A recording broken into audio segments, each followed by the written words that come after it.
ஒரு பெரிய ஆறு, அதை கடந்து அடுத்த பக்கம் போகணும். இந்த பக்கம் 8 பேர் நின்றுட்டு இருக்கிறாங்க.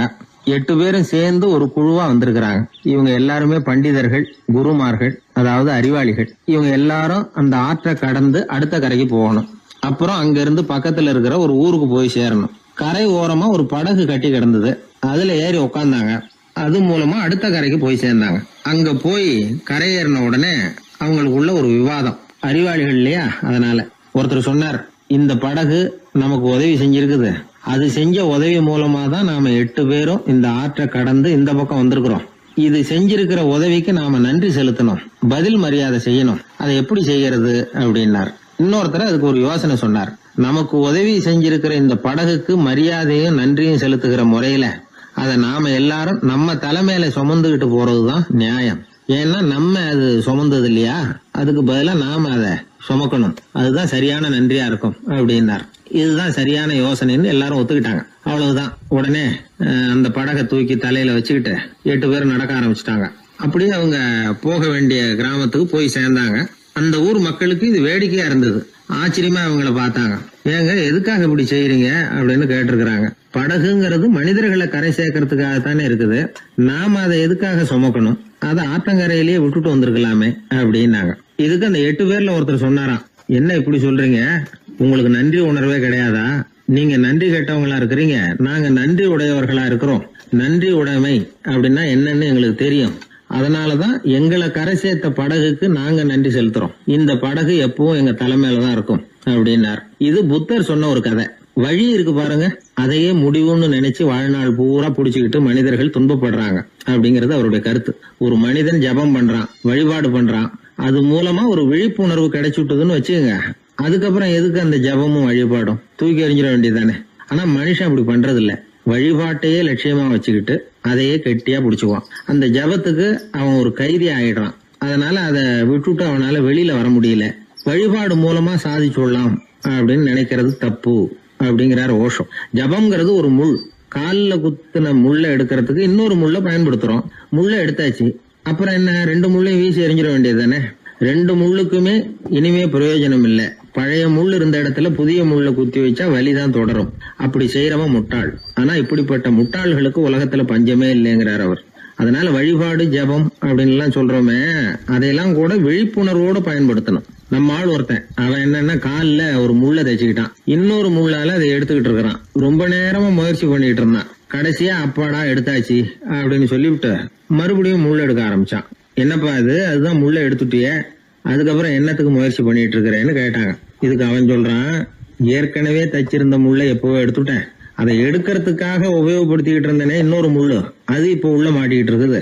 அதனாலதான் மறுபடியும் முதல்ல இருந்து ஆரம்பிக்கிறேன் அப்படின்னா. இப்படி வாழ்க்கையில முதல்ல இருந்து ஆரம்பிக்கிறவர்களும் அதிகம், முதல்லயே இருந்துகிட்டு இருக்கிறவங்களும் அதிகம். வாழ்க்கையில படிப்படியா முன்னேறணும், வாழ்க்கையை புரிஞ்சுக்கிட்டு முன்னேறணும். அதுக்கு இந்த பெரியவர்கள் சொல்லுகிற தத்துவத்தை எல்லாம் சரியா புரிஞ்சுக்கிட்டு அது பிரகாரம் நாம நடக்கணும். ஒரு பெரிய இடத்து பொண்ணு நிறைய படிச்சிருக்கிறா, பட்டங்கள் எல்லாம் வாங்கியிருக்கிறா, வேலைக்கு எதுக்கும் போகல, அதுக்கு அவசியமும் இல்லை. வசதியான குடும்பம். அந்த பொண்ணுக்கு பொழுதுபோக்கு என்ன தெரியுமா? பத்திரிகை படிக்கிறது, தொலைக்காட்சி பார்க்கறது, வானொலி கேட்கறது, இதுதான் பொழுதுபோக்கு. முக்கியமா அதுல வர்ற விளம்பரங்களை கவனிக்கிறது. சந்தைக்கு ஏதாவது புதுசா பொருள் வந்திருந்தா உடனே காரை எடுத்துட்டு போக வேண்டியது, அதை வாங்கிட்டு வந்துட வேண்டியது. ஒரு நாள் அது மாதிரி ஒரு விளம்பரம் கண்ணில் பட்டது.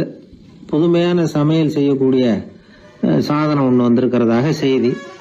உடனே அதை வாங்கணும்னு ஆசை. வழக்கம் போல அன்னைக்கு சாயந்தரமே காரை எடுத்துட்டு புறப்பட்டா. பார்த்தா விலை அதிகம்தான், இருந்தாலும் அதை பற்றியெல்லாம் கவலைப்படல. அதிக விலை கொடுத்து அந்த சமையல் இயந்திரத்தை வாங்கிட்டு வந்துட்டா. ஒரு பெரிய அழகான அட்டைப்பெட்டிக்குள்ள அது இருந்தது. துண்டு துண்டு பாகங்களா அதுக்குள்ள அடுக்கி வைக்கப்பட்டிருந்தது. அதை ஒன்னோட ஒன்று சேர்த்து முழு இயந்திரமா ஆக்கிய வேண்டியது நம்ம வேலை.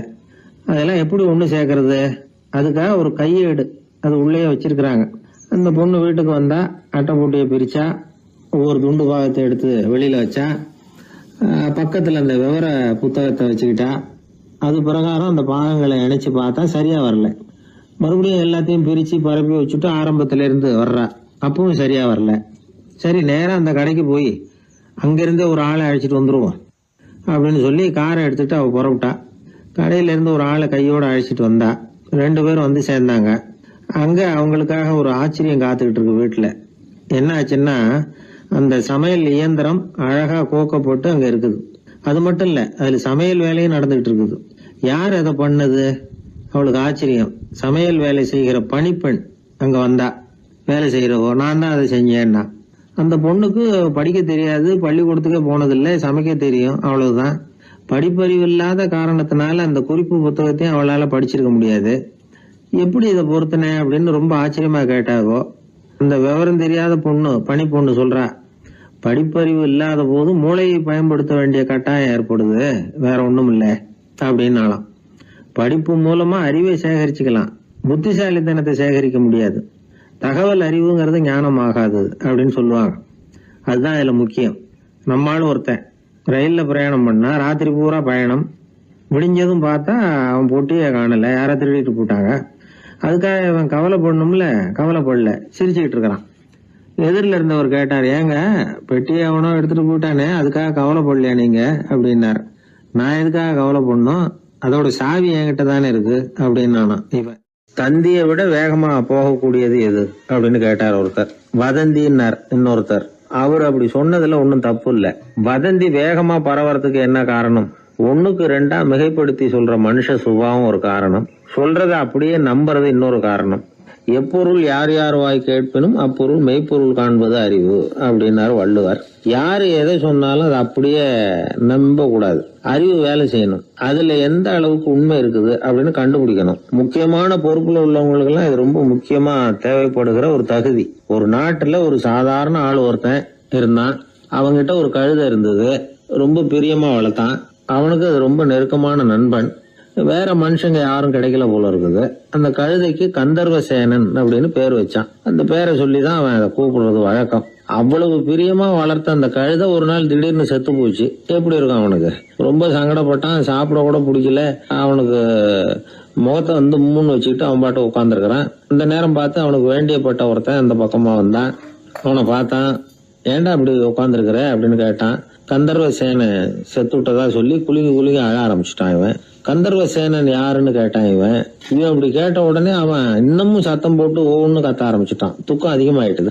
அவன் அழற வேகத்தை பார்த்ததும், சரி கந்தர்வசேனன்கிறது முக்கியமான ஒரு பெரிய மனுஷன் போல இருக்கு அப்படின்னு இவன் முடிவு பண்ணிட்டான். நம்ம ஃப்ரெண்டோட துக்கத்தை நாமளும் பகிர்ந்துக்கணும்னு நினைச்சான். உடனே தலையை மொட்டை அடிச்சுக்கிட்டான், மீசை எடுத்துட்டான், கருப்பு உடை போட்டுக்கிட்டான்.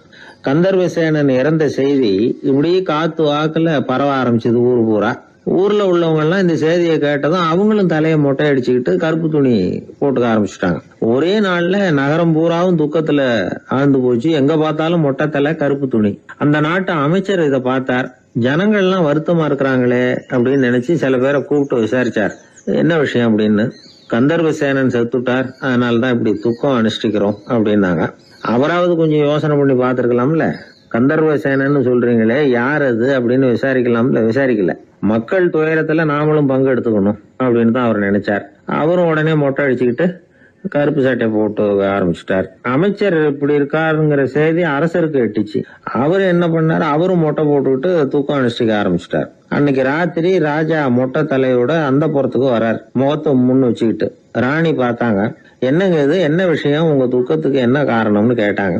ராஜா ரொம்ப கவலையோட, கந்தர்வசேனன் செத்துட்டாராம், ஜனங்கள்லாம் வருத்தத்துல இருக்கிறாங்க, அதனால நானும் அவங்களோட துக்கத்துல பங்கெடுத்துக்கிறேன், ஒரு ராஜாவோட கடமை இல்லையா அது அப்படின்னார். அது சரி, கந்தர்வசேனன் யாரு, உங்க அப்பாவா அண்ணனா, எதுக்காக தலையை மொட்டை அடிச்சிங்க அப்படின்னு கேட்டாங்க ராணி. அதுக்கப்புறம் தான் ராஜா யோசிக்க ஆரம்பிச்சார். ஆமா, அதுவும் சரிதானே, நாம என்னத்துக்கு அவசரப்பட்டு இப்படி பண்ணோம் அப்படின்னு சொல்லி நினைச்சுக்கிட்டு அதுக்கப்புறம் அமைச்சரை கூப்பிட்டார். அப்புறம் விவரம் கேட்டார். யாருங்க இது கந்தர்வசேனங்கிறது யாருன்னு கேட்டார். அவரும் அதுக்கப்புறம் தான் யோசிக்க ஆரம்பிச்சார். அவரு ஜனங்களை கூப்பிட்டு விசாரிச்சார். ஒவ்வொருத்தரா விசாரிச்சுக்கிட்டே கடைசியா அந்த ஆளுகிட்ட போய் சேர்ந்தாங்க. கந்தர்வசேனன் யாருன்னு கேட்டாங்க. என்னோட கழுதைன்னாவன். ராஜாவும் மந்திரியும் தலையை தொங்க போட்டுக்கிட்டாங்க. எல்லாரும் சொல்றதையும் கண்ணை மூடிட்டு நம்ப ஆரம்பிச்சா கதை இப்படிதான் போய் முடியும். இந்த காலத்துல எல்லாம் சில பேர் சொல்ற விஷயம் கப்சா மாதிரி இருக்கும், ரீல் விடுறார் அப்படின்னு நினைப்போம். ஆனா அதுலயும் உண்மை இருக்கும். ஒருத்தர் ரொம்ப பெருமையா சொன்னார், சார் 10 பேர் ஒரே குடையில வந்தோம் சார், ஒரு சொட்டு தண்ணி கூட எங்க யார் மேலயும் படல சார் அப்படின்னார். 10 பேர் ஒரே குடையில வந்திருக்கிறாங்க, ஒரு சொட்டு தண்ணி கூட மேல படலையாம். பெருமையா சொன்னார். அது எப்படிங்கன்னு கேட்டோம். அவர் சொல்றாரு, ஏன்னா அப்ப மழையே பெய்யல சார் அப்படின்னார். நம்ம உடம்புல ரத்த அழுத்தம் இருக்குதே, அது நல்லதா கெடுதலாம். உடனே அது கெடுதல்னு தான் சொல்லுவோம். ஆனா உண்மை அது இல்லை. இயற்கையா உள்ள ரத்த அழுத்தம் நம்ம உடம்புக்கு தேவையான ஒண்ணு. அந்த அழுத்தம் அதிகமா போனாதான் கெடுதல். அததான் நாம பிபின்னு சொல்றோம். ஆனா அது உண்மையிலேயே உயர் ரத்த அழுத்தம், ஹைப்பர் டென்ஷன். இதயம்ங்கிறது ஓயாம வேலை செஞ்சுக்கிட்டு இருக்கிற ஒரு பம்பு. இதயம் சுருங்கி ரத்தத்தை பம்பு செய்யறப்போ ரத்த அழுத்தம் கூடுதலா இருக்கும். இதுக்கு பேரு சிஸ்டாலிக் பிளட் பிரஷர் அப்படின்னு பேர். இதயம் விரிந்த நிலைக்கு திரும்புறப்போ ரத்த அழுத்தமும் குறையுது. இதுக்கு பேரு டயஸ்டாலிக் பிளட் பிரஷர் அப்படின்னு பேர். இப்படி இது மாறி மாறி இருக்கும். இந்த பிபி 140 90 இப்படின்லாம் சொல்றாங்கல்ல, இதுதான். சீரா இருக்க வேண்டிய ரத்த அழுத்தம் ஒரு அளவுக்கு மேல அதிகரிச்சுட்டா ஆபத்து ஆரம்பம்னு அர்த்தம். சரி, இந்த உயர் ரத்த அழுத்தம் உண்டாகிறதுக்கு என்ன காரணம்? இதனாலதான் இது வருதுன்னு ஒரு காரணத்தை குறிப்பிட்டு சொல்ல முடியாது. ஆனா வம்சாவளி காரணம், ரொம்ப டென்ஷனான சூழ்நிலையில வேலை செய்யறது, உடம்பு குண்டா இருக்கிறது, இதெல்லாம் இந்த ஹை பிபிக்கு துணை செய்யுது. அப்படிதான் எடுத்துக்க வேண்டியிருக்குது. இது கிருமியினால ஏற்படுற வியாதி இல்லை, உடம்புல ஏற்படுற ஒரு பழுது, அவ்வளவுதான். இப்ப 40 வயசுக்கு மேலதான் பொதுவா இது பாதிக்கும். அதெல்லாம் சரி, ஒருத்தருக்கு உயர் ரத்த அழுத்தம் இருக்குது, அதை கட்டுப்படுத்துறதுக்கு வழி ஏதாவது உண்டா அப்படின்னா உண்டு. மருந்து கொடுத்தும் சரி பண்ணலாம். மருந்து இல்லாத சிகிச்சை முறைகளும் இருக்குது. இப்ப மருந்து சாப்பிடுறதுன்னா டாக்டர் கிட்ட போயிடலாம். அதுக்கு இப்ப சுமாரா 30 விதமான மருந்துகள் இருக்குதான். மருந்தோட உடல் கட்டுப்பாடும் மனக்கட்டுப்பாடும் சேர்ந்ததுன்னா ரொம்ப விசேஷம். அது இருக்கட்டும், மருந்து இல்லாம நாம செய்ய வேண்டியது என்ன, அதை தெரிஞ்சுக்குவோம். முதல்ல சீரான உடற்பயிற்சி, வாக்கிங் ரொம்ப நல்லது. மனசை அமைதிப்படுத்துறதுக்கு யோகாசனம், ஆழ்நிலை தியானம், இது மாதிரியான பயிற்சிகள் நல்லது. ஒரு காலத்துல யோகாசனம் பண்ணுங்க, தியானம் பண்ணுங்கன்னு சொன்னா ஒரு மாதிரியா பார்த்தாங்க. இப்ப மருத்துவ நிபுணர்களே அதெல்லாம் ரொம்ப அவசியம்தான் அப்படின்னு சொல்றாங்க. இன்னொரு அதிசய சிகிச்சை முறை இப்போ வழக்கத்துக்கு வந்திருக்குது, பயோ ஃபீட்பேக் அப்படின்னு பேர். மூளையின் அழுத்த அலைகளை பதிவு பண்ணி அதை மறுபடியும் உடம்புக்குள்ள செலுத்தி இந்த ரத்த அழுத்தத்தை சீராக்கி போடுறாங்க. சில பேருக்கு இந்த ஹை பிபி பார்டர் லைன்ல இருக்கும். அவங்களுக்கெல்லாம் மருந்துகள் அவசியம் இல்லை. வாழ்க்கை முறையில சில மாற்றங்களை பண்ணிக்கிட்டாவே போதும். பிஹேவியரல் மாடிஃபிகேஷன்ஸ் சொல்றாங்க. அது எப்படின்னா, பரபரப்பான வாழ்க்கை முறையை தவிர்க்கணும். புகைப்பிடிக்கிற பழக்கம், மது அருந்தும் பழக்கம், இதெல்லாம் இருந்தா விட்டுடணும். சாப்பாட்டுல உப்பை குறைக்கணும். கொழுப்பு சத்து ஆகாரங்களை குறைச்சிக்கணும். முடிஞ்சா விட்டுடலாம். குடும்பத்துல ஏற்கனவே யாருக்காவது ஹை பிபி இருந்தா சந்ததிகள் ஜாக்கிரதையா இருக்கணும். நடுத்தர வயசு அடைஞ்சவங்க அப்பப்ப அந்த பிபி செக் பண்ணிக்கிறது நல்லது. டாக்டர் சொல்றத நம்மள பல பேர் சரியாவே கேட்கறது இல்லை. அதனாலதான் இடைஞ்சல். ஒரு ஆளு பிபின்னு சொல்லி டாக்டர் கிட்ட போனான். உடம்பு குண்டா இருக்கு, அதை குறைக்கணும், முதல்ல தினமும் உடற்பயிற்சி பண்ணு அப்படின்னாரு. சரின்னு சொல்லிவிட்டு வந்தான், செஞ்சான். கொஞ்ச நாள் கழிச்சு மறுபடியும் டாக்டர் கிட்ட போனான். என்னப்பா எக்ஸசைஸ் பண்ணியா அப்படின்னு கேட்டார். தினமும் பண்ணேன் டாக்டர்னா. என்ன பண்ணேன்னு கேட்டார். முன்னெல்லாம் சிகரெட்டை கடையில வாங்குவேன், இப்ப நான் அப்படி வாங்குறத விட்டுட்டேன். தினமும் நானே என் கையாலேயே உருட்டி தயார் பண்றேன் டாக்டர், இது ஒரு எக்ஸசைஸ் தானே அப்படின்னா. ஒரு தடவை கலைவாணர் NS கிருஷ்ணன் பேராசிரியர் கல்கியை சந்திச்சு பேசிக்கிட்டு இருந்தாராம். கலைவாணர் கல்கியை பார்த்து, எனக்கு கதை எழுத ஆசையா இருக்கு, எப்படி எழுதுறதுன்னு கேட்டாராம். கதை எழுதுறதுக்கு 4 மை வேணும்னாராம் கல்கி. அப்படியா, அப்படின்னா என்னென்ன கலர் மை அப்படின்னு கேட்டிருக்காரு கலைவாணர் சிரிச்சுக்கிட்டே.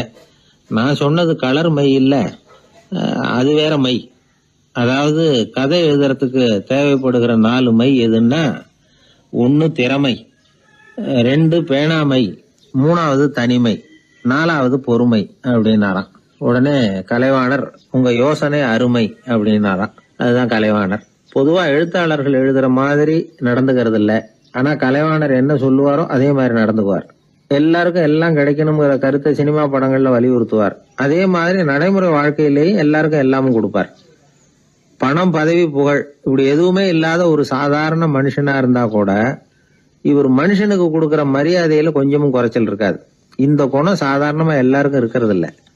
அவரு சினிமா தியேட்டருக்கு போய் சினிமா பாக்குறது வழக்கம். அவரு வந்திருக்கிறாருங்கிறது தெரிஞ்சா போதும், வெளியில பிச்சைக்காரங்க கூடிடுவாங்க. இது அவருக்கு தெரியும். வெளியில நம்மளை நம்பி ஒரு கூட்டம் காத்துக்கிட்டு இருக்குமேன்னு நினைப்பார். உடனே ஒரு 100 ரூபா நோட்டை கொடுத்து சில்லறையா மாத்திட்டு வர சொல்லுவார். படம் முடிஞ்சு வெளியில வர்றப்போ சில்லறையோட வருவார். எல்லாருக்கிட்டையும் கொடுத்துருவார். ஏன்னா எல்லாரும் தேடிட்டு வருவாங்க அவரை. என்ன எல்லாரும் சௌக்கியமா இருக்கிறீங்களா அப்படின்னு பிரியமா விசாரிப்பார். ஏதோ ரொம்ப நெருங்கின சொந்தக்காரங்களை விசாரிக்கிறது மாதிரி விசாரிப்பாரு. தன்கிட்ட இருக்கிற சில்லறையை எல்லாருக்கும் சமமா பிரிச்சு கொடுத்துட்டு தான் அங்கிருந்து புறப்படுவார். ஒரு நாள் அது மாதிரி புறப்படுற சமயத்துல ஒரு சின்ன பையனுக்கு சில்லறை எதுவும் கிடைக்கல கொடுக்கறதுக்கு. இது கலைவாணருக்கு தெரியாது. கார்ல ஏறி புறப்பட்டு போயிட்டார். அந்த பையன் காரை புடிச்சுக்கிட்டு பின்னாடியே ஓடியாந்துருக்கிறான். ஐயா, நீங்களே இல்லைன்னு சொன்னா நான் என்ன பண்றது? இன்னைக்கு பட்னி தான், அம்மாவுக்கு வேற உடம்பு சரியில்லை அப்படின்னு கத்திக்கிட்டே ஓடியாந்தானா. கலைவாணர் கவனிச்சுட்டார். உடனே காரை நிறுத்த சொன்னார். இறங்கினார். அந்த சின்ன பையனை கட்டி பிடிச்சிக்கிட்டு என்ன மன்னிச்சுக்கப்பா, நான் கவனிக்காம வந்துட்டேன் அப்படின்னு சொல்லி அழ ஆரம்பிச்சுட்டாராம். இன்னொரு தடவை இதே மாதிரி ஒரு தியேட்டர்ல இருந்து வெளியில வந்திருக்கிறார். ஒரு ஆள் அவர்கிட்ட வந்து நின்றுருக்கார். அவர் கொடுக்கறதுக்கு இவர்கிட்ட பணம் இல்ல. பணம் இல்லையாப்பா அப்படின்னாராம். உங்ககிட்டயே இல்லையா அப்படின்னாராம் அவரு. கலைவாணருக்கு மனசு ரொம்ப சங்கடமா போச்சு. உடனே புறப்பட்டு வீட்டுக்கு போனார். அங்க இங்க தேடி பார்த்து அங்க இருந்த கொஞ்சம் நெஞ்ச சில்லறை எடுத்தார். காரு டிரைவரை கூப்பிட்டார். தியேட்டர் வாசல்ல நின்றுகிட்டு இருந்த ஆசாமியோட அங்க அடையாளங்களை சொன்னார். காரை எடுத்துட்டு போய் அந்த ஆளை கண்டுபிடிச்சு இந்த காசை கொடுத்துட்டு வா அப்படின்னு அனுப்பி வச்சாராம். பிச்சை போடுறதுக்காக காரை அனுப்புனதாக வேற யாரை பத்தியாவது நீங்க கேள்விப்பட்டிருக்கிறீங்களா? அவர் ஒரு வித்தியாசமான மனிதர், வித்தியாசமான கலைஞர். கலைவாணரோட சகோதரர் கல்யாணம் நடந்தது. அதுல தியாகராஜ பாகவதர் கச்சேரி முடிஞ்ச உடனே அதுல சம்பந்தப்பட்ட கலைஞர்களுக்கெல்லாம் கலைவாணர் பரிசுகள் கொடுக்கிறார். அந்த கச்சேரியில கடம் வாசிச்சவருக்கு மட்டும் மத்த எல்லாருக்கும் கொடுத்ததை விட பெருசா ஒரு வெள்ளி கோப்பையை பரிசா கொடுத்தாராம். மத்தவங்களுக்கு எல்லாம் சின்னதா கொடுத்துட்டு கட வித்துவானுக்கு மட்டும் பெருசா பரிசு கொடுக்குறீங்களே ஏன்னு கேட்டிருக்கிறாங்க. அதுக்கு கலைவாணர் விளக்கம் கொடுத்தாராம். இப்பெல்லாம் ரயில்ல கூட்டம் அதிகங்கிறது உங்களுக்கு எல்லாருக்கும் தெரியும்.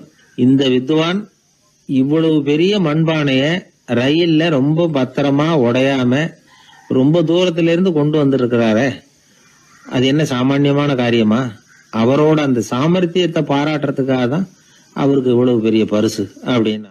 ஒரு மனிதன் கோபப்படும் பொழுது அவனை நல்லா கவனிச்சு பாருங்க. ஏதாவது ஒரு மிருகத்தின் சாயல் அவன் முகத்துல தெரியும். முகம் அழகா இருக்கிறது எப்போ? அவன் புன்னகையோட இருக்கிறப்பதான். கோபமா இருக்கிறப்ப முகம் அழகா இருக்காது. சார் கோபத்துல இருக்கார், இந்த கோபம் குறையறதுக்குள்ள ஒரு போட்டோ எடுத்துருங்க, அழகா இருக்கும் அப்படின்னு யாரும் சொல்றது இல்ல. போட்டோ எடுக்கிறவர் கூட எடுக்கிறதுக்கு முன்னாடி முகத்தை கொஞ்சம் சிரிச்ச மாதிரி வச்சுங்க சார் அப்படின்னு தான் சொல்லுவார். முகத்தை கொஞ்சம் கடுகடுப்பா வச்சுங்க சார், அப்பதான் நல்லா அமையும் அப்படின்னு நான் சொல்லுவார். ஒரு உண்மை என்ன தெரியுமா? கோபம் மனசையும் கெடுக்கும், உடம்பையும் கெடுக்கும். கோபப்படுகிறவர்களின் ஆயுள் காலம் குறைகிறது அப்படிங்கிறது விஞ்ஞான உண்மை. சிரிக்கிறவங்க ஆயுள் காலம் அதிகரிக்கிறது அப்படிங்கறதும் விஞ்ஞான உண்மை. கோபப்படுறவங்களை யாரும் விரும்புறதில்லை. கோபப்படுற அப்பா அம்மா கிட்ட பிள்ளைங்க நெருங்காது. கோபப்படுற அதிகாரிகள் கிட்ட ஊழியர்கள் நெருங்க மாட்டாங்க. கோபப்படுற வாத்தியார்கிட்ட பிள்ளைங்க நெருங்குறது இல்ல. அவன் எப்ப பார்த்தாலும் வள்ளு வள்ளுன்னு விழுவான்.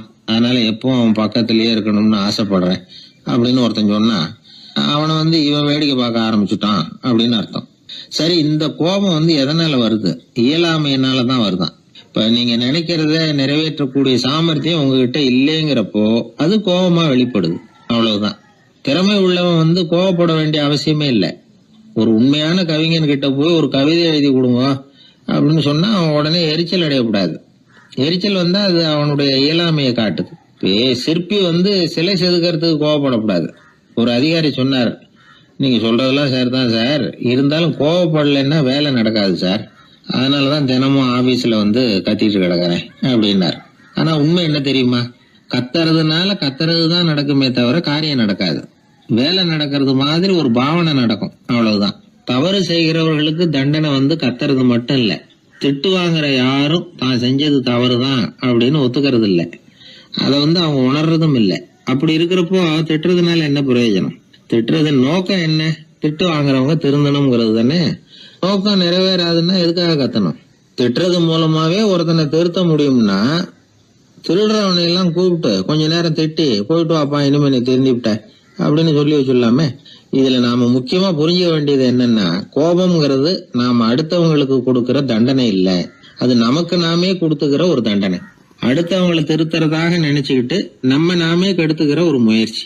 நம்ம மனசு கெட்டு போகுது, நம்ம உடம்பு கெட்டு போகுது, அதுதான் கண்ட பலன். நம்ம ஆள் ஒருத்தன் சொன்னான், நான் கோபம் வந்துட்டுதுன்னா அதை மனிதர்கள் மேல காட்ட மாட்டேன் சார், அவங்கள திருத்த முடியாதுன்னு எனக்கு தெரியும் அப்படின்னா. வேற என்ன பண்ணுவேன் அப்படின்னு கேட்டேன். பாத்திரங்கள் பேர்ல காட்டுவேன், வீட்டுல இருக்கிற பாத்திரங்களை எல்லாம் எடுத்து வெளியில வீசி எறிவேன் அப்படின்னா. அதனால கோபம் குறைஞ்சுதா அப்படின்னு கேட்டாங்க. எனக்கு குறைஞ்சது, ஆனா எதிர்த்த வீட்டுக்காரனுக்கு அதிகமாயிட்டுதுன்னு நானும். அது எப்படிறான்னு கேட்டிருக்காங்க. நான் எனக்கு கோபம் வந்த உடனே நேரம் அவங்க வீட்டுக்குள்ள போய் அங்க இருக்கிற பாத்திரங்களை தான் எடுத்து வெளியில வீசி எறிகிறேன் அப்படின்னா. ஒரு வெளி தேசத்துல இருந்து ஒருத்தர் நம்ம நாட்டுக்கு வந்தார். இங்க ஒருத்தர் அவரை அன்பா கூப்பிட்டு உபசரிச்சார். ஒரு ஆரஞ்சு பழத்தை அவர்கிட்ட கொடுத்து சாப்பிட சொன்னார்.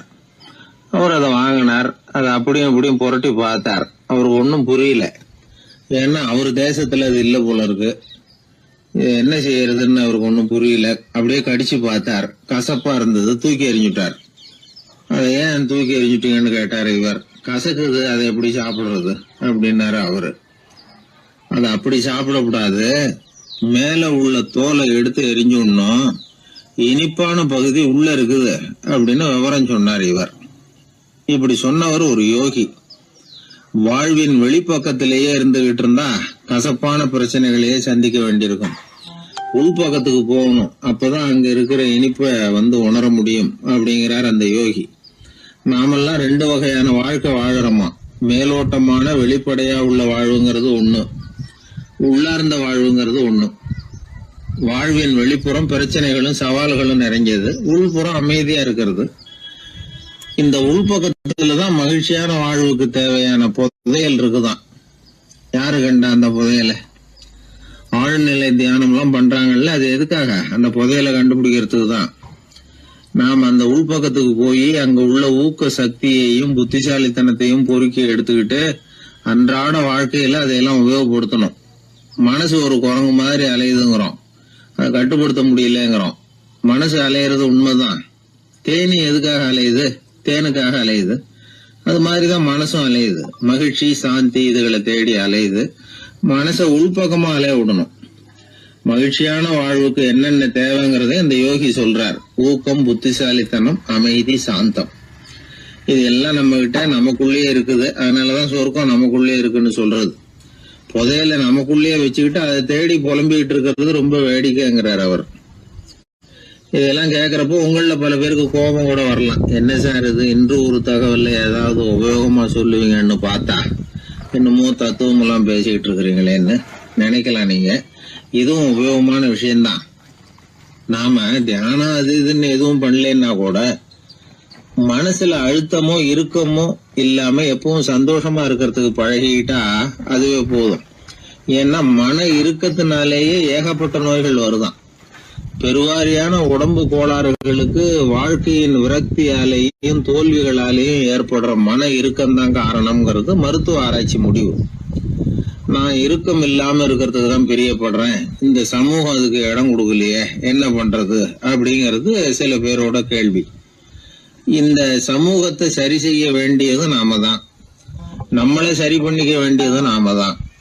நான் சரியா இருக்கிறேன், சமூகம் சரியில்லைன்னு அதை ஒதுக்கி பிரயோஜனம் இல்லை. ஒரு குடும்பஸ்தர், அவர் மனசுல எப்பவும் டென்ஷன். அவர் டென்ஷன் இல்லாம இருக்கிறதுக்கு பழகிக்கிட்டார். அதுக்கப்புறமா அவர் சொல்லுவார், நான் ஒன்னும் ஆழ்நிலை தியானம்லாம் பண்ணல, இருந்தாலும் என் மனசு எப்பவும் அமைதியா தான் இருக்குது. இவ்வளவுக்கும் எங்க வீட்டுல தினமும் என் சம்சாரத்துக்கும் எங்க அம்மாவுக்கும் சண்டை நடந்துகிட்டே தான் இருக்கும் அப்படிம்பார். அது சரிங்க, உங்க அம்மா ஒரு பக்கம், உங்க மனைவி ஒரு பக்கம், அவங்க 2 பேரும் சண்டை போடுறப்போ நீங்க எந்த பக்கம் இருப்பீங்க அப்படின்னு கேட்டார் ஒருத்தர். அந்த சமயம் நான் வீட்டுக்கு வெளிப்பக்கம் இருப்பேன் அப்படின்னார் அவர். அங்க ஒரு முனிவர் இருந்தார். சுவாமி, என்ன ஆசீர்வாதம் பண்ணுங்க, எனக்கு ஏதாவது புத்தி சொல்லுங்க அப்படின்னா அவர் ஆசீர்வாதம் பண்ணார். அதுக்கப்புறம் சொன்னார், மகனே, நீ எந்த காரியத்தை செஞ்சாலும் செய்யறதுக்கு முன்னாடி ஒரு தடவை அதனால ஏற்படக்கூடிய விளைவுகளை நல்லா யோசிக்கணும். உன் மனசுக்கு அது சரின்னு தெரிஞ்சா மட்டும் அதை செய்யணும் அப்படின்னார். அரசன் அவர் சொன்னதை அப்படியே மனசுல வாங்கிக்கிட்டான். அவர் காலடியில விழுந்து வணங்கினான். 100 பொற்காசுகளை அவர் காலடியில வச்சுட்டு திரும்பணும். அமைச்சர் இதை கவனிச்சார். என்ன இது, நம்ம அரசர் இவ்வளவு ஏமாளியா இருக்கிறாரு, இந்த ஒரு சாதாரண யோசனை சொன்னதுக்கு 100 பொற்காசுகள் கொடுத்துட்டாரு. அமைச்சர் இப்படி நினைக்கிறது அவர் முகத்தை பார்த்ததுமே அரசனுக்கு புரிஞ்சுட்டுது. இருந்தாலும் அதை பத்தி ஒன்னும் கேட்டுக்கல. 2 பேரும் திரும்பி அரண்மனைக்கு வந்து சேர்ந்தாங்க. அதுக்கப்புறம் அந்த அரசன் என்ன பண்ணான் தெரியுமா? காட்டுல முனிவர் சொன்ன அந்த புத்திமதியை ஒரு கல்லுல கல்வெட்டா செதுக்கணும். தன்னுடைய அறையில எல்லாரும் கண்ணிலையும் படும்படியாக அப்படி ஒரு இடத்துல பதிச்சு எல்லாரும் பாக்குறது மாதிரி பண்ணிவிட்டான். இப்போ அந்த அமைச்சருக்கு ஆச்சரியம், என்ன இது, நம்ம மன்னருடைய அறியாமையை புரிஞ்சுக்கவே முடியலையே, இத போய் கல்லுல செதுக்கி வைக்கணுமா, பேர்பட்ட அறிவுரையாது அப்படின்னு நினைச்சார். கொஞ்ச நாள் ஆச்சு. ஒரு நாள் அந்த மன்னருக்கு கடுமையான வயிற்று வலி. உடனே அரண்மனை வைத்தியரை கூப்பிட்டார். அவர் வந்து சேர்ந்தார். மன்னரை சோதிச்சு பார்த்தார். கொஞ்ச நேரம் இப்படியே படுத்துருங்க, நான் எங்க வீட்டுக்கு போய் இதுக்கு பொருத்தமா ஒரு மருந்து தயார் பண்ணிட்டு வரேன் அப்படின்னு சொல்லிட்டு ஓடினார். மருந்தோட திரும்பி அவர் வந்த சமயத்துல மன்னர் ஒரு கட்டில்ல கண்மூடி படுத்திருக்கிறார். பக்கத்துல யாரும் இல்ல. வைத்தியர் வந்தார். ஒரு சின்ன கோப்பையில கொஞ்சம் மருந்தை ஊத்தினார். அப்படியே அங்க சுத்தி முத்தி பார்த்தார். ஏதோ ஒரு பொடியை வந்து அதுல கலந்தார். கலந்து எடுத்துக்கிட்டு மன்னரை நெருங்கினார். கொஞ்சம் யோசனை பண்ணார். அப்புறம் திரும்பி போனாரு. கையில இருந்த மருந்து அப்படியே கீழே கொட்டிவிட்டு வந்தார். அந்த கோப்பையை நல்லா கழுவி சுத்தம் பண்ணிவிட்டு மறுபடியும் கொஞ்சம் மருந்தை ஊத்திட்டு வந்தார். அதுக்கப்புறம் மன்னா அப்படின்னு சொல்லி மெதுவா கூப்பிட்டாரு. இவர் எழுந்திருச்சார். அப்புறம் இவர் சொன்னார், மன்னர் வைத்தியரே, நான் வந்து கண்ணை மூடிக்கிட்டு இருந்தாலும் அப்பப்ப கவனிச்சுக்கிட்டு தான் இருந்தேன். முதல்ல எதையோ கலந்தீங்க, அப்புறம் அதை கொட்டிவிட்டு வேற என்ன விஷயம், உண்மையை சொல்லுங்க அப்படின்னு மிரட்டினார். வைத்தியர் மிரண்டு போட்டார். அப்படின்னு மன்னருடைய காலில் விழுந்தார். அதுக்கப்புறம் உண்மையை சொன்னார். மகாராஜா, உங்களுடைய படை தளபதி உங்களை கொல்றதுக்காக சதி பண்ணார். விஷம் கலந்து கொடுக்கும்படியாக சொன்னார். வெகுமதி நிறைய தர்றேன்னார். நானும் சரின்னு சொல்லிவிட்டு இங்க வந்தேன். அவர் கொடுத்த விஷப்பொடிய மருந்துல கலந்தேன். எடுத்துக்கிட்டு உங்ககிட்ட வந்தப்போ எதிரில நீங்க வச்சிருக்கிற அந்த கல்வெட்டு வாசகம் கண்ணுல போட்டது. எந்த காரியத்தை செஞ்சாலும் அதோட விளைவுகளை பத்தி யோசிக்க சொல்லிச்சு அந்த வாசகம். யோசனை பண்ணுனேன், என் உயிருக்கே ஆபத்துங்கிறத புரிஞ்சுக்கிட்டேன். உடனே திரும்பி போய் அதை கொட்டி கழுவி விட்டு வேற நல்ல மருந்தா ஊத்திக்கிட்டு வர்றேன் அப்படின்னார். இப்ப அந்த மன்னர் அமைச்சரை கூப்பிட்டார். பாத்தீங்களா, இந்த புத்திமதிய அன்னைக்கு நீங்க அலட்சியமா நினைச்சீங்க, இன்னைக்கு அதுதான் என் உயிரை காப்பாத்தி இருக்குது அப்படின்னார். அமைச்சர் தலையை குனிஞ்சுக்கிட்டாராம். அதனால பெரியவர்கள் நமக்கு சொல்ற புத்திமதி சாதாரணமா தான் தெரியும். அதுக்காக நாம வந்து அதை அலட்சியம் பண்ணிடக்கூடாது. இந்த காலத்துல ஒருத்தன் ஒரு சாமியார் கிட்ட போனா ஒரு 1000 ரூபாய அவர் காலடியில வச்சுட்டு திரும்பி வந்தான். எதுக்கு அதுன்னு கேட்டேன். இன்னைக்கு நான் இந்த அளவுக்கு நல்லபடியா இருக்கிறதுக்கு அவர் தான் காரணம். ஏற்கனவே ஒரு தடவை இவர்கிட்ட வந்து புத்தி சொல்லுங்கன்னு கேட்டேன், மாட்டேன்னு விட்டார். அன்னைக்கு அவர் ஏதாவது எனக்கு புத்தி சொல்லி நான் அது பிரகாரம் நடந்திருந்தேன்னா இன்னைக்கு நான் வீணா போயிருப்பேன். அதுக்காக ஒரு நன்றியை தெரிவிக்கிறதுக்காக தான் இன்னைக்கு வந்தேன், இந்த காணிக்கையை செலுத்துறேன் அப்படின்னு சொல்லிவிட்டு அவன் பாட்டு தெருவில் இறங்கி நடந்து போனான். உழைப்பும் நேர்மையும் உயர்வதற்கு வழிகள். அதை விட்டுட்டு உட்கார்ந்த இடத்துல இருந்துகிட்டே உயர போகணும் அப்படின்னு ஆசைப்படக்கூடாது. பல பேர் அப்படிதான் கற்பனை பண்றாங்க. அந்த கற்பனையிலேயே பாதி வாழ்க்கை ஓடி போடுது. உழைப்புங்கிற வழியையும் நேர்மைங்கிற வழியையும் ஒதுக்கி விட்டு குறுக்கு வழியில ஓட நினைக்கிறவங்க குப்புற விழுந்துடுறாங்க. எந்த தொழிலை நாம செய்தாலும் சரி, அந்த தொழிலுக்குரிய பெருமையை நாம புரிஞ்சுக்கிட்டு அதுல ஈடுபடணும். அப்படி இல்லாம என்ன சார் பொழப்புது, இந்த தொழிலை மனுஷன் செய்வானா அப்படி புலம்பிக்கிட்டு இந்த தொழிலையே செஞ்சுக்கிட்டு இருக்கிறவங்க நம்மள பல பேர் உண்டு. செய்யும் தொழிலே தெய்வம் அப்படின்னு சொல்றாங்கல்ல, அப்படி சொல்றது எதுக்காக? அந்த அளவுக்கு அதுல ஒரு ஈடுபாடு வேணுங்கிறதுக்காகத்தான். ஒரு பெரிய மலைப்பகுதி, அந்த மலை அடிவாரத்துல ஒரு சிற்பி உட்காந்து ஒரு சிலையை வடிச்சுக்கிட்டு இருக்கிறான். கையில ஒரு சின்ன உளிய வச்சுக்கிட்டு ஒரு பெரிய கருங்கல் பாறையை கொஞ்சம் கொஞ்சமா உடைச்சுக்கிட்டு இருக்கான். ஒரு சிற்பத்தை வடிக்கிறதுங்கிறது அவ்வளவு உன்னதமான ஒரு தொழிலா? எல்லாராலையும் முடியுமா அது? அப்படி இருந்தும் அந்த சிற்பிக்கு மன நிறைவில்லை. அவன் நினைக்கிறான், இந்த கடுமையான வெயில்ல உட்கார்ந்து வேலை செய்யறது எவ்வளவு கஷ்டம். நாம ஒரு சிற்பியா இருக்கிறதுனால தானே சூரியன் கடுமையான வெப்ப கதிர்களை நம்ம மேல வீசுறான். நாமளே அந்த சூரியனா இருந்துட்டா இந்த கஷ்டம் இருக்காதே. நம்மளை கஷ்டப்படுத்துறவன் நம்மளை விட வலிமை உள்ளவன், அதனால நாம அவனா மாறி விடுறதுதான் நல்லது அப்படின்னு அந்த சிற்பி யோசனை பண்ணான். அவன் எண்ணம் உடனே நிறைவேறிட்டுது. இயற்கைங்கிற மாபெரும் சக்தி அவனை ஒரு சூரியனா மாத்தி விட்டுது. சிற்பி இப்போ ஒரு சூரியனா மாறினான். இனிமே இந்த உலகத்துல நம்மளை விட வலிமை உள்ளவன் வேற யாரும் கிடையாது அப்படின்னு நினைக்க ஆரம்பிச்சுட்டான். அவனுக்கு மகிழ்ச்சியா இருந்தது. அந்த மகிழ்ச்சி அதிக நேரம் நீடிக்கல. ஏன்னா கொஞ்ச நேரத்துல ஆகாயத்துல கரிய மழை மேகங்கள் அப்படியே சூழ்ந்து வந்தது. சூழ்ந்து வந்த மேகங்கள் சூரியனை மறைக்க ஆரம்பிச்சது. இப்போ சூரியனா இருந்த அந்த சிற்பி நினைச்சு பாக்குறான், என்ன இது, என்னையே இந்த மேகம் மூடி மறைக்குதுன்னா அது என்னை விட பெரிய ஆளாதான் இருக்கணும். அதனால இனிமே நாம சூரியனா இருக்கக்கூடாது, நாம மேகமா தான் இருக்கணும், அதுதான் கௌரவம் அப்படின்னு நினைக்க ஆரம்பிச்சிட்டான். இப்பவும் பாருங்க, இயற்கை அவனுடைய ஆசையை நிறைவேற்றி வச்சது. சூரியனா இருந்த சிற்பி மேகமா மாறினான். வான வீதியில அப்படி உல்லாசமா வர ஆரம்பிச்சான். அந்த உல்லாசமும் அதிக நேரம் நீடிக்கல. எதிரில் பார்த்தா பிரம்மாண்டமான மலைகள் வழியை அடைச்சிக்கிட்டு நிக்குது. வேகமா வந்த மேகம் மலையில மோதிக்கிட்டுது. அந்த மலையை தாண்டி அப்பால செல்ல முடியல. இப்போ அந்த மேகம் நினைக்குது, நாம எந்த தடையும் இல்லாம அந்தரத்துல மிதந்து வர்றோம். நம்மையே போக விடாம தடுக்குதுன்னா அந்த மலைக்கு எப்பேற்பட்ட வலிமை இருக்கணும். இனிமேல நாம மேகமா இருந்து பிரயோஜனம் இல்ல, இருந்தா மலையா இருக்கணும், அதுதான் பெருமை அப்படின்னு நினைக்க ஆரம்பிச்சான். இப்பவும் பாருங்க, இயற்கை அவனுடைய ஆசையை நிறைவேற்றி வச்சது. மேகமா இருந்த சிற்பி மலையா மாறினான். பெரிய மலை பூமிக்கும் வானத்துக்குமா நின்றுகிட்டு இருக்கு. இனிமே நமக்கு எந்த கவலையும் இல்லை அப்படின்னு நினைச்சது அந்த மலை. இப்படி நினைச்சுக்கிட்டு இருந்த வேளையில அந்த மலையோட காலடியில அடிவாரத்துல ஏதோ சத்தம் கேட்டது. என்ன சத்தம் இது அப்படின்னு சொல்லி அந்த மலை மெதுவா குனிஞ்சு பார்த்துதான். பார்த்தா அங்க ஒரு மனுஷன் தன்னுடைய கையில உளிய வச்சுக்கிட்டு மலையை கொத்திக்கிட்டு இருக்கிறான். ஏதோ ஒரு சிற்பத்தை வடிக்கிறதுக்காக அவன் முயற்சி பண்ணிட்டு இருக்கிறான். இப்போ அந்த மலை நினைச்சுதான், மலையையே ஒருத்தன் உடைக்கிறான்னா அவன் எப்பேற்பட்ட வலிமை உள்ளவனா இருக்கணும். இனிமேலும் மலையா இருந்து பிரயோஜனம் இல்ல, மனுஷனா மாறணும், அதுதான் சரி அப்படின்னு நினைச்சுதான். அந்த வினாடியே அந்த மலை ஒரு மனுஷனா மாறிச்சு. அவன் கையில ஒரு உளி, பழையபடியே ஒரு கருங்கல் பாறையை கொத்த ஆரம்பிச்சான்.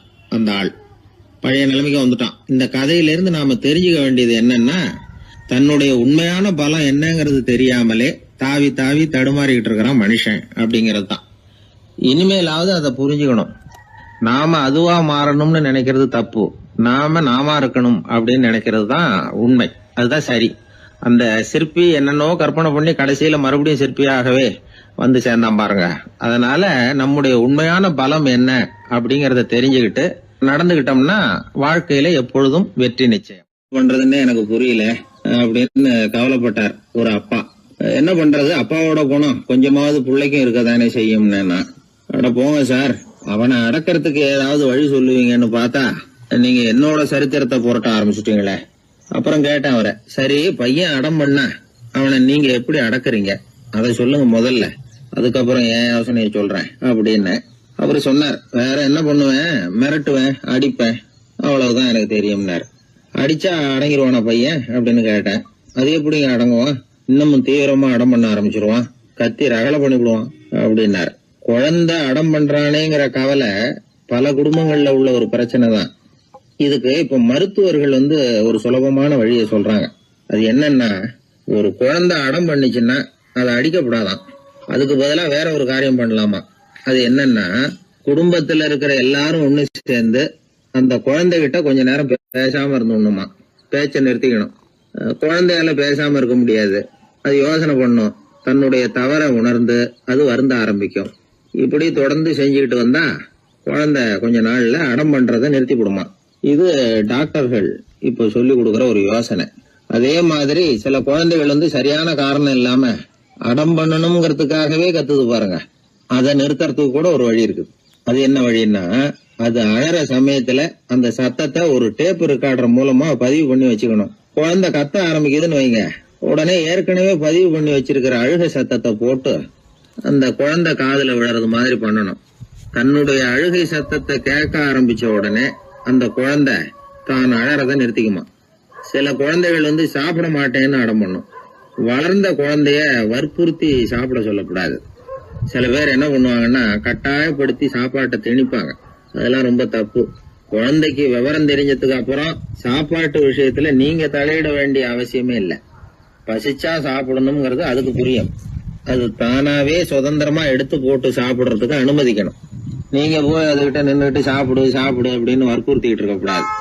நீங்க அதை வற்புறுத்தாம இருந்தா அது உங்களை வித்தியாசமா பார்க்க ஆரம்பிக்கும்.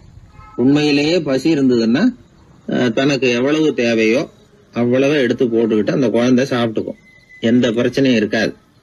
ஆக இது மாதிரியான சில நுட்பங்களை நாம மனசுல வச்சுக்கணும். அப்படி வச்சுக்கிட்டோம்னா வீட்டுல குழந்தைகளால எந்த பிரச்சனையும் இருக்காது. இந்த காலத்து பையன் ஒருத்தன், அவன் ரொம்ப கவலையோட வந்தான். என்னப்பா விஷயம்னு விசாரிச்சேன். எங்க அப்பா என்கிட்ட 1 மாசம் உன் கூட பேச மாட்டேன் போ அப்படின்னு சபதம் போட்டுட்டாருன்னா, அதுக்காகவா இப்படி கவலைப்படுறேன்னு கேட்டேன். இல்லைங்க, அந்த 1 மாச கெடு இன்னையோட முடியுது, அதுக்காக கவலைப்படுறேன் அப்படின்னா. ஒரு பெரிய சிந்தனையாளர் இருந்தார். அவர் ரஷ்யாவில் இருந்தார். நிறைய புத்தகங்கள் எழுதியிருக்கிறார். அவர் பேரு ஓஸ்பென்ஸ்கி.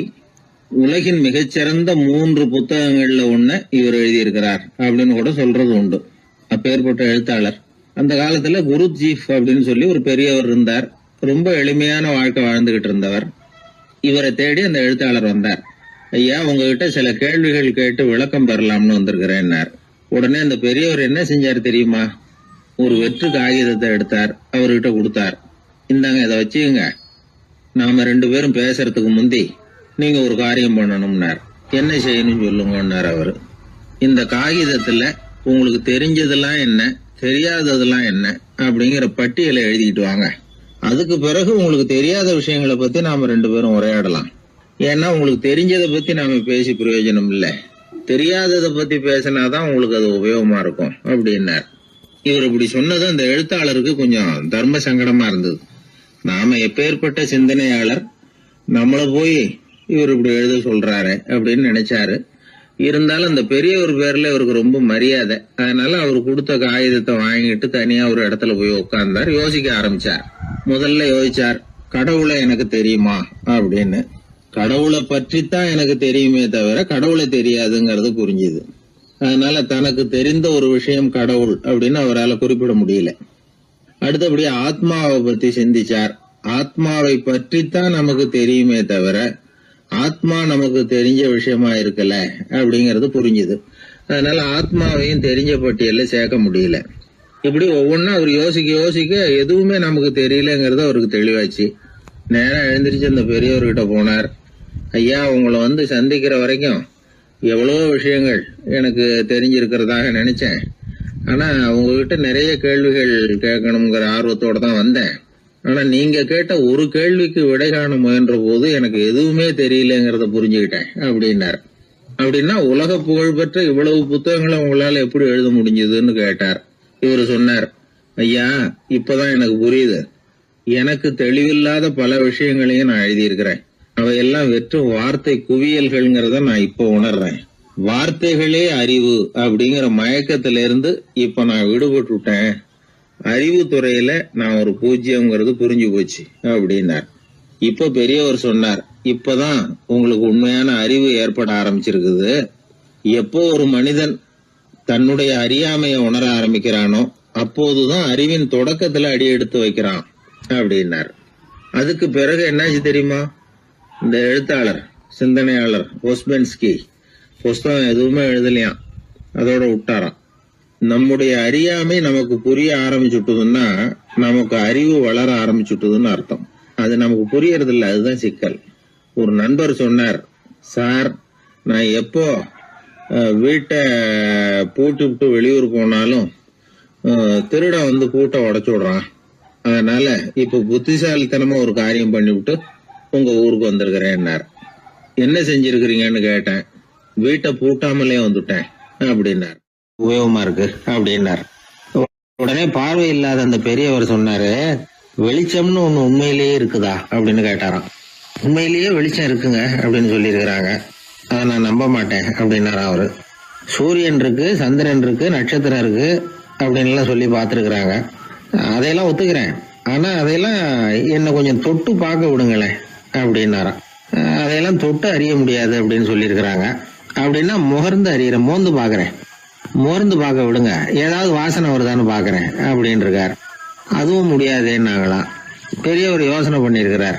சரி, பரவாயில்ல, முரசு அடிக்கிறது மாதிரி அடிச்சு பார்க்கவாவது ஏற்பாடு பண்ணி கொடுங்க, அதை அடிச்சு பார்த்து அதோட சத்தத்தை உணர்ந்துக்கிறேன் அப்படின்னாராம். அதாவது ஒளியின் ஒலியை, அதாவது வெளிச்சத்தின் சத்தத்தை புரிஞ்சுக்கிறேன் அப்படின்னு சொல்லியிருக்கிறார்.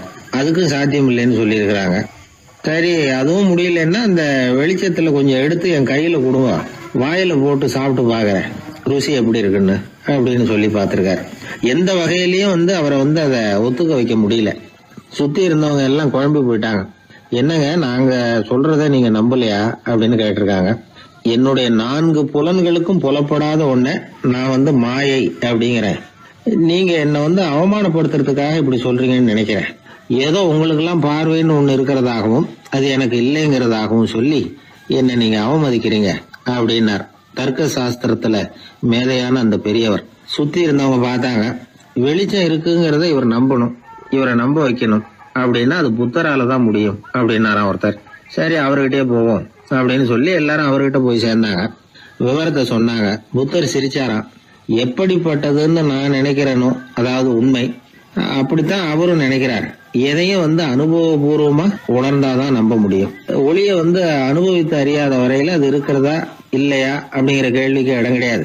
அதனால அவரு அதை நம்பாததும் சரிதான் அப்படின்னு சொன்னாராம் புத்தர். அதுக்கப்புறம் சொல்லியிருக்கார், உங்களை குணப்படுத்தி கொள்ளலாம், உங்களுக்கு தேவை ஞானி கிடையாது, உங்களுக்கு தேவை மருத்துவர் அப்படின்னாரா. ஒரு டாக்டர் கிட்ட அழைச்சிட்டு போயிருக்கிறாங்க. பார்வை கிடைச்சிட்டுது. வெளிச்சத்தை கண்டதும் அவர் மகிழ்ச்சி அடைஞ்சார். புத்தரை வணங்கினார். நான் வாதம் பண்ணேன், நீங்க எதிர்வாதம் பண்ணல, என்னுடைய பிரச்சனை மருத்துவரால் தான் தீரும் அப்படின்னு சொல்லி எனக்கு பார்வை கிடைக்க செஞ்சீங்க அப்படின்னாராம். மனித குலத்துல ரொம்ப அதிகமானவர்கள் நிலைமை இப்படித்தான். கண்ணை மூடிக்கிட்டு அதை சரின்னு ஒருத்தர் வலியுறுத்தி சொல்லிட்டு இருந்தா அவருக்கு உதவுறது அப்படிங்கிறது முடியாத காரியம். இந்த காலத்துல சில பேர் கண்களை திறந்துகிட்டே சில காரியங்கள் பண்ணுவாங்க. அது தப்புன்னு அவங்களுக்கு பின்னாடிதான் புரியும். ஒருத்தர் தன்னுடைய வலது காலில் கட்டு போட்டுக்கிட்டு அப்படி வந்தார். என்ன ஆச்சுன்னு விசாரிச்சாங்க. எங்க வீட்டு கண்ணாடி ஜன்னல்களை வெளிப்போக்கமா இருந்து சுத்தப்படுத்திக்கிட்டு இருந்தேன், சரியா தொடச்சிக்கிட்டு இருக்கோமா அப்படின்னு கொஞ்சம் பின்னாடி தள்ளி நின்னு பார்த்தேன் அப்படின்னார். அதுக்கும் உங்க கால் உடைஞ்சதுக்கும் என்ன சம்பந்தம்னு கேட்டாங்க. நான் குடியிருந்தது 4வது மாடியாச்சே அப்படின்னாராம். ஊர்ல ஒரு மன்னர் இருந்தார். அவரு பக்கத்து தேசத்து மேல படையெடுக்கணும்னு நினைச்சுக்கிட்டு இருந்தார். அதையும் தன்னுடைய நாட்டோட சேர்த்துக்கணுங்கிற ஆசை. எப்போ படையெடுக்கலாம்னு யோசிச்சுக்கிட்டு இருந்தார். இப்படி யோசிச்சுக்கிட்டு இருந்த சமயத்துல ஒரு பெரியவர் அவரை தேடிட்டு வந்தார். அவர் அடிக்கடி வருவார், அவர்கிட்ட பேசிக்கிட்டு இருப்பார். இப்போ அப்படித்தான் வந்தார். என்ன மன்னா யோசனைன்னாரு. இவர் தன்னுடைய யோசனையை சொன்னார். இந்த சமயத்துல மன்னருக்கு தாகம் எடுத்தது, தண்ணி குடிக்கணும் போல இருந்தது. உடனே அங்க இருந்த ஒரு அரண்மனை பணியாளரை கூப்பிட்டார். போய் கொஞ்சம் தண்ணி கொண்டு வாப்பா அப்படின்னார். அந்த பணியாளர் போனார். ஒரு கோலையில தண்ணி கொண்டு வந்தார். ராஜா கிட்ட நீட்டினார். ராஜா அதை வாங்கி குடிக்கிறதுக்காக வாய்கிட்ட கொண்டுட்டு போனார். அந்த நேரம் பார்த்து மன்னா கொஞ்சம் பொறுங்கன்னார் இந்த பெரியவர். ஆவலோட குடிக்க போன மன்னர் அப்படியே நிறுத்திக்கிட்டு பெரியவரை பார்த்தார். இப்ப அந்த பெரியவர் சொன்னார், மன்னா இப்ப உங்களை விட வலிமை உள்ள ஒரு சக்தி உங்களுக்கு தண்ணி கொடுக்க மறுத்துடுதுன்னு வைங்க, உங்களை குடிக்க விடாம தடுத்துடுது அப்படின்னா இப்ப இந்த ஒரு கோவள தண்ணீரை என்ன விலை கொடுத்து வாங்குவீங்க அப்படின்னு கேட்டார். இப்போ எனக்கு இருக்கிற தாகத்துக்கு என்னுடைய அரசாங்கத்துல பாதியையாவது கொடுத்து இந்த தண்ணியை வாங்கறதுக்கு தயங்க மாட்டேன்னார் அவர். சரி இப்ப அந்த தண்ணியை குடிங்கன்னார் பெரியவர். மன்னர் ஆவலோட அந்த தண்ணியை குடிச்சு முடிச்சார். அதுக்கப்புறம் கொஞ்ச நேரம் தன்னுடைய படையெடுப்பு பத்தி சொல்லிட்டு இருந்தார். கொஞ்ச நேரம் கழிச்சு மறுபடியும் இந்த பெரியவர் கேட்டார், மன்னா இப்போ நீங்க ஒரு கோவள தண்ணீரை குடிச்சு முடிச்சிட்டீங்க.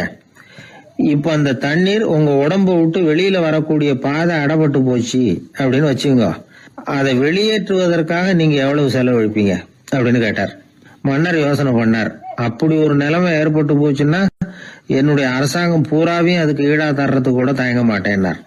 இப்ப அந்த பெரியவர் சொன்னார், எந்த அரசாங்கத்தின் மதிப்பு ஒரு கோவள தண்ணீர் அளவுக்கு கூட இல்லையோ அந்த அரசாங்கத்தை அடையணுங்கிற பேராசையில மனிதர்கள் தங்களுடைய சகோதரர்கள் கூடவே சண்டை போட்டுக்கிறாங்களே, அதுல ஏதாவது அர்த்தம் இருக்குதா அப்படின்னாராம். மன்னருக்கு இப்பதான் அர்த்தம் புரிஞ்சுதான். மனசுல தெளிவு உண்டாச்சு. தன் மனசுக்குள்ள உண்டான வெறிய விரட்டி அடிச்சு விட்டார். அதுக்கப்புறம் நிம்மதியா ஆட்சி புரிஞ்சார். இப்படி ஒரு கதை. உயிருக்கு என்ன விலை கொஞ்சம் யோசனை பண்ணி பாருங்க. ஆனா அது இப்ப எவ்வளவு மலிவா போயிட்டுது, அதையும் யோசனை பண்ணி பாருங்களேன். ஆசை பேராசையா மாறுது, அப்புறம் அது வெறியா ஆகுது, அதுக்கப்புறம் பைத்தியம் பிடிக்குது.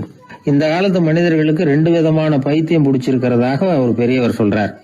ஒன்னு பணம், இன்னொன்னு அதிகாரம். இதெல்லாம் எவ்வளவு காலத்துக்கு நீடிக்கும்? ஒரு சர்வாதிகார நாட்டுல 3 பேர் ஜெயில இருட்டு அறையில பேசிக்கிட்டு இருக்கிறாங்க. நீ எப்படி இந்த ஜெயிலுக்கு வந்த அப்படின்னு ஒருத்தர் கேட்டாராம். இந்த நாட்டு ராஜாவை ஆதரிச்சு நான் பிரச்சாரம் பண்ணினேன், அதனால கூட்டத்துல தகராறு வந்துட்டுது, கலவரமா போச்சு, அதுக்கு நான் தான் காரணம்னு அரெஸ்ட் பண்ணி இங்க கொண்டாந்து போட்டாங்க அப்படின்னாராம் அவரு. சரி நீ எப்படி இங்க வந்த அப்படின்னு இன்னொருத்தரை பார்த்து கேட்டிருக்காரு. நான் இந்த நாட்டு ராஜாவை எதிர்த்து பிரச்சாரம் பண்ணேன், அதனால கலவரம், அரெஸ்ட் பண்ணி கொண்டாந்து போட்டாங்கன்னார். சரிப்பா நீ எப்படி அங்க வந்த அப்படின்னு 3வது ஆளை பார்த்து இவங்க கேட்டாங்களாம். இதுக்கு அந்த ஆள் மெதுவா வெளிச்சத்துக்கு நான் தான் இந்த நாட்டு ராஜா அப்படின்னாராம். சில பேருக்கு தொட்டதெல்லாம் வெற்றியா முடியும், சில பேருக்கு தொட்டதெல்லாம் தோல்வியா முடியும். இதுல உள்ள ரகசியம் என்ன? அதை தெரிஞ்சுக்கணும்னா இந்த கதையை கேளுங்க. ஜப்பான்ல ஒரு பெரிய வீரர் இருந்தார். அவர் பேரு நொபுனாகா. அவர்கிட்ட இருந்த படை வீரர்கள் கொஞ்சம் பேர் தான். சிறிய படை பலத்தை வச்சுக்கிட்டு பெரிய பெரிய படைகளை எல்லாம் முறியடிச்சிருக்கிறார். அவர் அவ்வளவு சாமர்த்தியம் உள்ளவர். ஒரு தடவை எதிரி மீது படையெடுத்து போயிருக்கிறார். அப்போ அவருடைய படை வீரர்களுக்கும் தளபதிக்கும் ஒரு சந்தேகம் வந்துட்டுது. இந்த போர்ல நாம வெற்றி பெற முடியுமா அப்படிங்கிற சந்தேகம் இருந்தாலும் இதை எப்படி தலைவர்கிட்ட தெரிவிக்கிறது? ரொம்ப யோசனை பண்ணாங்க. கடைசியா கொஞ்சம் துணிச்சலை வரவழைச்சுக்கிட்டு மெதுவா கேட்டுட்டாங்க. அவர் பார்த்தார், சரி அதை நாம முடிவு செய்ய வேணாம். புத்த விகாரத்துக்கு போயிட்டு வருவோம், பூவா தலையா போட்டு பாத்துருவோம், என்ன வருதோ அது பிரகாரம் செயல்படுவோம். என்ன சொல்றீங்க? ஏன்னா போருக்கு செல்லும் பொழுது முழு மனசோட போகணும், ஊசலாட்டம் இருக்கக்கூடாது அப்படின்னார். தளபதியும் படை வீரர்களும் சரின்னு ஒத்துக்கிட்டாங்க. உடனே அவங்க எல்லாரும் அங்க பக்கத்துல இருந்த கோயிலுக்கு போனாங்களாம். தலைவர் உள்ள போனார். எல்லாரும் ஆவலோட வெளியில காத்துக்கிட்டு இருக்கிறாங்க. ரொம்ப நேரத்துக்கு அப்புறம் அவர் வெளியில வந்தார். தளபதி, துணை தளபதிகள் எல்லாரையும் கிட்டத்துல கூப்பிட்டார். அவங்க முன்னிலையில ஒரு தங்க காசை எடுத்தார். இத பாருங்க, இப்ப பூவா தலையா போட்டு பாத்துருவோம். பூ வந்தா தோத்துருவோம், தலை வந்தா ஜெயிச்சிருவோம். அதனால பூ விழுந்தா போர் வேணாம், அதை தவிர்த்துருவோம். தலை விழுந்ததுன்னா போருக்கு போவோம். விதி இப்போ நம்ம கையில தான் இருக்கு. இங்க என்ன தீர்ப்பு கிடைக்குதோ அது பிரகாரம் நடப்போம் அப்படின்னு சொல்லிவிட்டு தங்க காசு சுண்டி போட்டார். அது அப்படியே சுழன்று மேல போய் கணீர்னு தரையில வந்து விழுந்தது. எல்லாரும் ஆவலோடு அதை குனிஞ்சி பாக்குறாங்க. தலை விழுந்திருக்குது. ஒரே மகிழ்ச்சி, ஆரவாரம். அதுக்கப்புறம் அவங்களுக்கு சந்தேகம் வரவே இல்லை. அப்படியே உறுதியான ஒரு முடிவோட போருக்கு போனாங்க. வெற்றியோட திரும்பி வந்தாங்க. வெற்றி விழா நடக்குது. தளபதி பேசுறார். இந்த வெற்றியை காசுதான் முடிவு பண்ணுச்சு, அதனால விதியை வெல்ல யாரால முடியும் அப்படின்னார். சொல்லிவிட்டு உட்கார்ந்தார். அப்போ அந்த தலைவர் தன்கிட்ட இருந்த அந்த தங்க காசை எடுத்து ரகசியமா தளபதி கிட்ட கொடுத்தாராம். தளபதி அதை வாங்கி பாக்குறாரு. அந்த நாணயத்துல 2 பக்கமும் தலை தான் இருக்குது. இதுல இருந்து என்ன தெரியுதுன்னா, வெற்றியின் ரகசியம் என்னன்னா மன உறுதி தான். எதை செஞ்சாலும் மனக்குழப்பம் இருக்கக்கூடாது. எண்ணி துணிக கருமம், இது வள்ளுவர் வாக்கு. பரீட்சை ரிசல்ட் வர்ற சமயம் ஒரு பையன் ஒரு காசை சுண்டி போட்டு தலையா பூவா பாத்துக்கிட்டு இருந்தான். என்னப்பா பாஸா ஃபெயிலா பாக்குறியா அப்படின்னு கேட்டாங்க. பரீட்சை ரிசல்ட்டை பொறுத்த வரைக்கும் எனக்கு சந்தேகம் இல்லை சார் அப்படின்னா. அப்புறம் எதுக்கு இது அப்படின்னு கேட்டாங்க. ரிசல்ட் வந்த பிறகு எங்க அப்பா என்ன திட்டுறதோட விட்டுருவாரா இல்ல அடிப்பாரா அப்படிங்கறத தெரிஞ்சுக்கிறதுக்காக இது அப்படின்னு. ஒரே ஒரு ஊர்ல ஒரு ராஜா இருந்தார். அவரு ஒரு வித்தியாசமான ராஜா. எந்த வகையில வித்தியாசமானவர்னு கேட்டா, மக்கள் கிட்ட வரி வசூல் பண்றதுல கொஞ்சம் வித்தியாசமானவர். மற்ற மன்னர்கள் மாதிரி ஒரு நேரடியா வரி வசூல் பண்றது இல்ல, கொஞ்சம் மறைமுகமா அதை பண்ணுவார். அது எப்படின்னா, ஒவ்வொரு குடிமக்களுக்கும் மாசம் ஒரு மரக்கால் நெல்லு மக்கள் கொடுக்கறது இல்ல, ராஜா மக்களுக்கு கொடுப்பார். ஒரு மரக்கால் நெல்ல, அதாவது அரண்மனையில இருந்து ஒவ்வொரு வீட்டுக்கும் நெல் வந்து சேர்ந்துரும். அந்த ஒரு மரக்கால் நெல்ல இவங்க வாங்கிக்கிட்டு அதுக்கு பதிலா ஒரு மரக்கால் அரிசிய ராஜாவுக்கு திருப்பி கொடுக்கணும். இதுதான் அந்த ஊர் வழக்கம். ராஜா வந்து ஜனங்களுக்கு நெல்லை கொடுத்துட்டு அதுக்கு பதிலா அதே அளவு அரிசியா திருப்பி வாங்கிக்குவார். இதை தவிர வரி எதுவும் வசூல் பண்றது இல்ல. இப்படி ஒரு ராஜா. இது மேம்போக்கா பாக்குறதுக்கு ஏதோ சாதாரணமா தெரிஞ்சாலும் குடிமக்கள் ரொம்பவும் கஷ்டப்பட்டாங்க. ராஜா கொடுக்கற நெல்லையும் அரிசியாக்கணும், அதோட இன்னும் ஒரு பாதி அரிசியை இவங்க சேர்த்தும் கொடுத்தாகணும். மக்கள் வந்து ராஜாவை திட்ட ஆரம்பிச்சுட்டாங்க.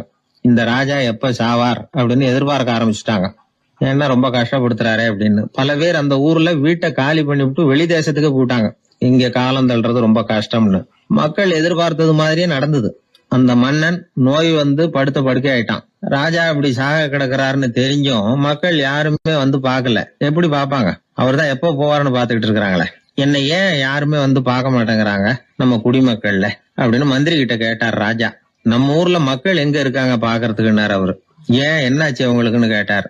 அமைச்சர் அப்பதான் அரசனுக்கு அவன் பண்ணின தவற வந்து சுட்டி காட்டினார். மக்களுக்கு இழைத்த கொடுமையை எடுத்து சொல்லி புரிய வச்சார். அதுக்கப்புறம் தான் மன்னருக்கு ஞானோதயம் வந்தது. செய்த பாவங்களை எண்ணி வருத்தப்பட்டான். மெதுவா அமைச்சர் பக்கம் திரும்பி, எங்க என் புள்ளன்னு கேட்டான். அவர் எங்கேயாவது ஊர் சுத்திக்கிட்டு இருப்பார், சூதாட்ட விடுதிகள்ல கிடப்பார் அப்படின்னாரு அமைச்சர். அவன் எங்க இருந்தாலும் உடனே அழைச்சிட்டு வாங்கன்னு உத்தரவு போட்டார் ராஜா. அடுத்த நாளே இளவரசனை கொண்டாந்து நிறுத்தினாங்க. தந்தையே என்ன செய்யணும்னா சொல்லுங்க அப்படின்னு கேட்டான் இளவரசன். அவர் சொன்னார், மகனே, மக்களுக்கு வந்து நான் பொல்லாதவன் ஆயிட்டேன், அவங்கெல்லாம் என்ன நல்லவன்னு சொல்லணும். அப்படி அவங்கள சொல்ல வைக்க வேண்டியது உன்னோட பொறுப்புன்னார். தந்தையே, நீங்க வந்து கவலைப்படாதீங்க, உங்களை ரொம்ப ரொம்ப நல்லவர்னு மக்கள் சொல்லும்படியாக நான் செய்யறேன் அப்படின்னா பையன். அதுக்கப்புறம் கொஞ்ச நாள்ல பையன் பட்டத்துக்கு வந்தான். அவன் என்ன பண்ணான், வரி வசூல் பண்ற முறையில ஒரு மாற்றத்தை உண்டு பண்ணான். என்ன மாற்றம் பண்ணனான்னா, ஒவ்வொரு வீட்டுக்கும் ஒரு மரக்கால் உமியை கொடுக்கறது, அதுக்கு பதிலா ஒரு மரக்கால் அரிசியை வாங்கிக்கிறது. அப்பா என்ன பண்ணாரு, நெல்லை கொடுத்துட்டு அரிசியா வாங்கினார். இவன் மகன் உமியை கொடுத்துட்டு அரிசியா வாங்கினான். கொஞ்ச காலம் ஆச்சு.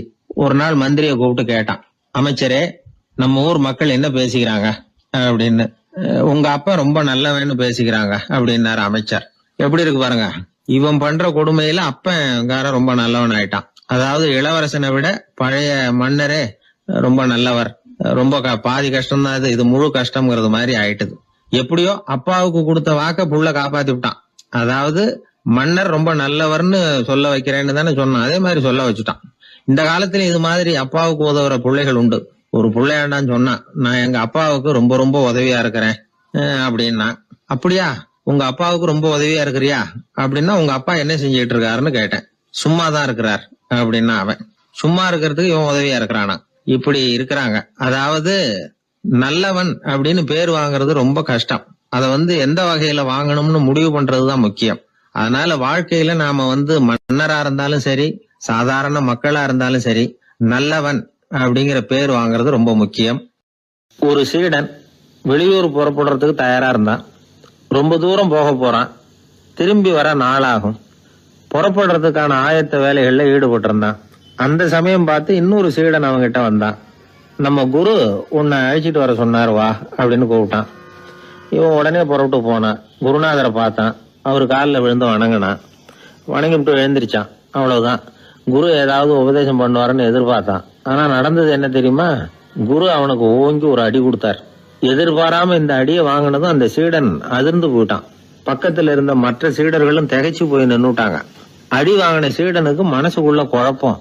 நாம என்ன தப்பு பண்ணணும், புறப்படுற நேரத்துல இப்படி குரு கிட்ட அடி வாங்குற மாதிரி ஆயிட்டுதே அப்படின்னு நினைச்சு மனசுக்குள்ள ரொம்ப வேதனைப்பட்டான். கொஞ்சம் துணிச்சலை வரவழைச்சுக்கிட்டு குருநாதர்கிட்டயே கேட்டுட்டான், சுவாமி, நான் என்ன தப்பு பண்ணினேன்? என்ன இப்படி அடிச்சுட்டீங்களே, ஒரு வார்த்தை கூட உங்களை எதிர்த்து நான் பேசினது இல்லையே, இவ்வளவு காலமா உங்க விருப்பத்துக்கு விரோதமா ஒரு காரியம் கூட நான் செஞ்சது இல்லையே, வந்ததும் வராததுமா ஒண்ணுமே சொல்லாம என்ன அடிச்சுட்டீங்களே, குருவே, நான் செஞ்ச குற்றம் தான் என்ன அப்படின்னு கண்ணீரோட பரிதாபமா கேட்டானா அந்த சீடன். ஆனா அந்த குரு முகத்துல கொஞ்சம் கூட கோபம் இல்லை. அவர் சிரிச்சுக்கிட்டே நின்னுகிட்டு இருந்தாராம். அதுக்கப்புறம் சொன்னாராம், என்னுடைய அருமை சீடனே, நீ ஒரு தவறும் பண்ணல. நான் உன்னை அடிச்சது நீ ஏதோ தப்பு பண்ணிவிட்டேங்கிறதுக்காக இல்ல.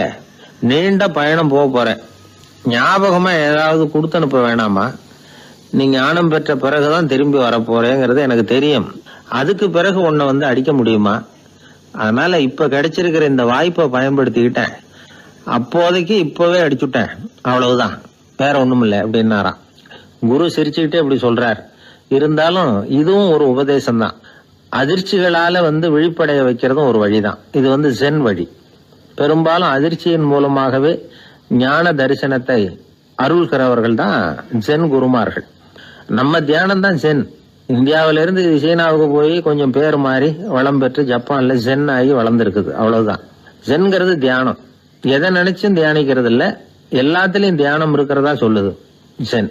பேசுறது, இருக்கிறது, நடக்கிறது, சாப்பிடுறது, சிரிக்கிறது, தூங்குறது, தொழில் செய்யறது அல்லது சும்மா இருக்கிறது எல்லாமே தியானம் தான்.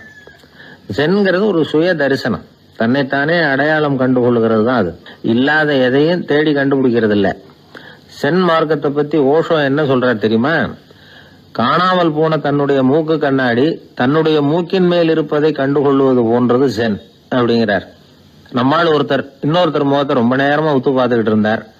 என்ன பாக்குறீங்கன்னாரு அவரு. நீங்க போட்டிருக்கீங்களே மூக்கு கண்ணாடி, அதை தான் பாக்குறேன்னாரு இவரு.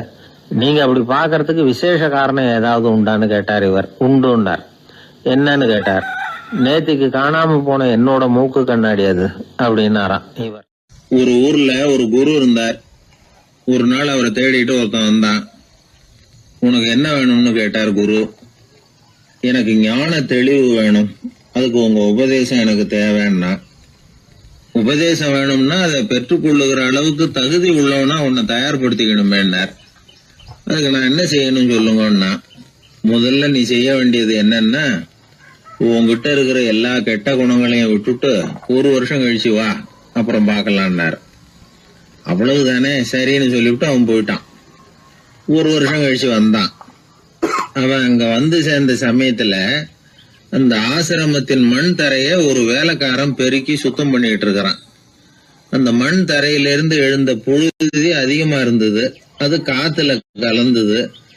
சீடனையே மறைக்கிற அளவுக்கு ஆயிட்டுது. ஒரே புழுதி மயம். சீடனுக்கு கோபம் வந்துட்டுது. அந்த வேலைக்காரனை அடிக்கிறதுக்காக கைய வாங்கிட்டு போனான். அவன் ஓடி போய் குரு கிட்ட சொல்லிவிட்டான், குருவே, உங்க உத்தரவுப்படிதான் நான் தரையை சுத்தம் பண்ணேன். ஆனா அந்த ஆளு என்ன அடிக்க வர்றான் அப்படின்னா. குரு பார்த்தார். அந்த சீடனை கூப்பிட்டார். இத பாருப்பா, உன்னுடைய எண்ணங்கள்ல பாம்பு புகுந்துட்டுது. அதையெல்லாம் விரட்டி அடிச்சு விட்டு 1 வருஷம் கழிச்சு வா, அதுக்கப்புறம் பாக்கலான்னுட்டார். சீடன் யோசனை பண்ணான். சரின்னு சொல்லிட்டு போயிட்டான். 1 வருஷம் கழிச்சு மறுபடியும் வந்தான். இப்போ அவன் வர்ற சமயத்துல அந்த வேலைக்காரன் என்ன பண்ணான் தெரியுமா? குரு கட்டளைப்படி தரையை பெருக்கினான். அப்புறம் அந்த புழுதியை எடுத்து வேணும்னே அந்த சீடன் மேல தூவனான். அவ்வளவுதான். சீடனுக்கு மகாகம் வந்துட்டுது. அந்த வேலைக்காரனை பிடிச்சி கண்ணாமண்ணான்னு திட்டிவிட்டான். வேலைக்காரன் குரு கிட்ட ஓடனான். ஐயா, அந்த ஆளு வாய்க்கு வந்தபடி எல்லாம் திட்டுறான் அப்படின்னா. குரு பார்த்தார். ஓ அப்படியா? அப்படின்னா இந்த தடவை பாம்புகள் கிடையாது. இப்போ அவன் இதயத்துக்குள்ள நுழைஞ்சிருக்கிறது நாய்.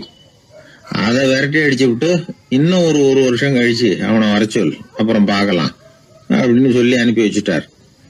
சீடன் திரும்பி போயிட்டான். 1 வருஷம் கழிச்சு மறுபடியும் வந்தான். இப்ப அவன் வர்றப்போ என்ன செய்யணுங்கிறத அந்த வேலைக்காரங்கிட்ட குரு ஏற்கனவே சொல்லி வச்சிருக்கிறார். அது பிரகாரமே அவன் பண்ணனான். அவன் என்ன செஞ்சான் தெரியுமா?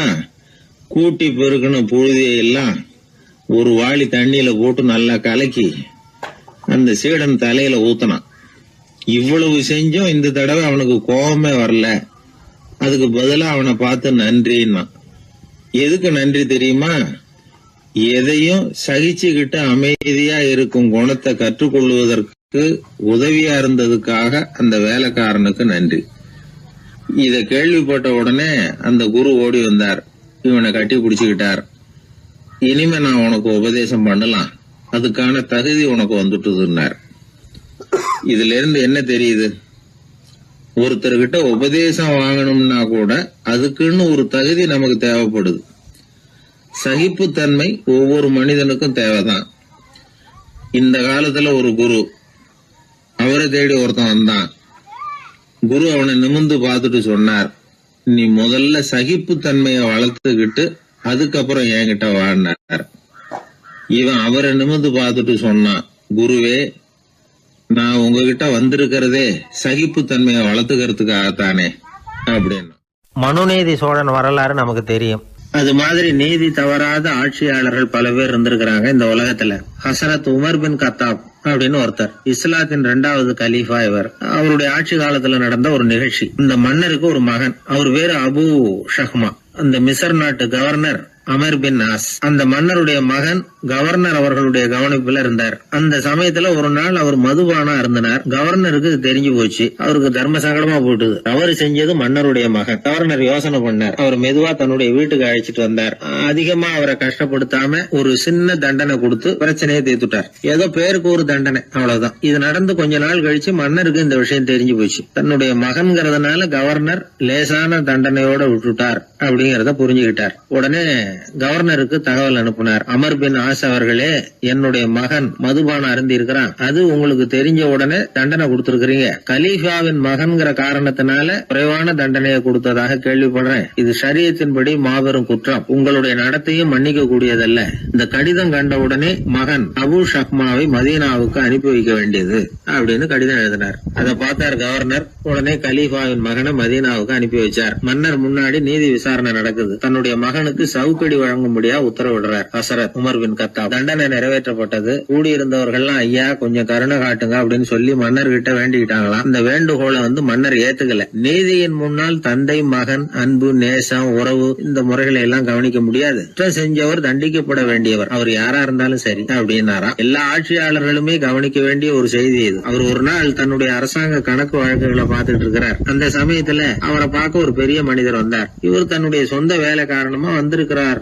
அப்படிங்கறத அவர் புரிஞ்சுக்கிட்டார். உடனே அது வரைக்கும் வரைக்கும் எரிஞ்சுகிட்டு இருந்த விளக்க அணைச்சுட்டு இன்னொரு விளக்க ஏத்தி வச்சுக்கிட்டாராம். இந்த செயலுக்கு என்ன காரணம்னு கேட்டிருக்கிறார் வந்தவர். இதுக்கு அவரு சொன்னார், ஐயா நீங்க வந்த போது இங்க எரிஞ்சுகிட்டு இருந்தது அரசாங்க விளக்கு, இப்ப எரியறது சொந்த விளக்கு. சொந்த விஷயங்களை பேசுறப்போ அரசாங்க பணத்தை செலவு பண்ணக்கூடாது, அதனாலதான் விளக்க மாத்தினேன் அப்படின்னாராம். இப்படிலாம் பல பேர் இந்த உலகத்துல இருந்திருக்கிறாங்க. ஆனா இப்ப எல்லாம் பல பேர் அப்படி இருக்கிறது இல்ல. ஒருத்தர் அப்படிதான் அரசாங்க விஷயங்களை பார்த்துக்கிட்டு உட்கார்ந்து இருக்கிறார். அந்த சமயத்துல ஒரு பெரிய தொழில் அதிபர் அவரை பார்க்க வந்திருக்கிறார். இவரு சடார்னு எழுந்திருச்சு எரிஞ்சுகிட்டு இருந்த விளக்க அணைச்சுட்டார். எங்கும் ஒரே இருட்டு. ஏன் விளக்க அணைச்சுட்டீங்கன்னு கேட்டிருக்கிறார் வந்தவர். இங்க நடக்கிறது மத்தவங்க கண்ணுல பற்றக்கூடாது அப்படிங்கறதுக்காக தான் விளக்க அணைச்சேன். நீங்க கொண்டு வந்திருக்கிறத அப்படி ஒரு ஓரமா வச்சுட்டு போடுங்க, அதுக்கப்புறமா விளக்க போட்டு நான் எடுத்துக்கிறேன் அப்படின்னாராம் இவர்.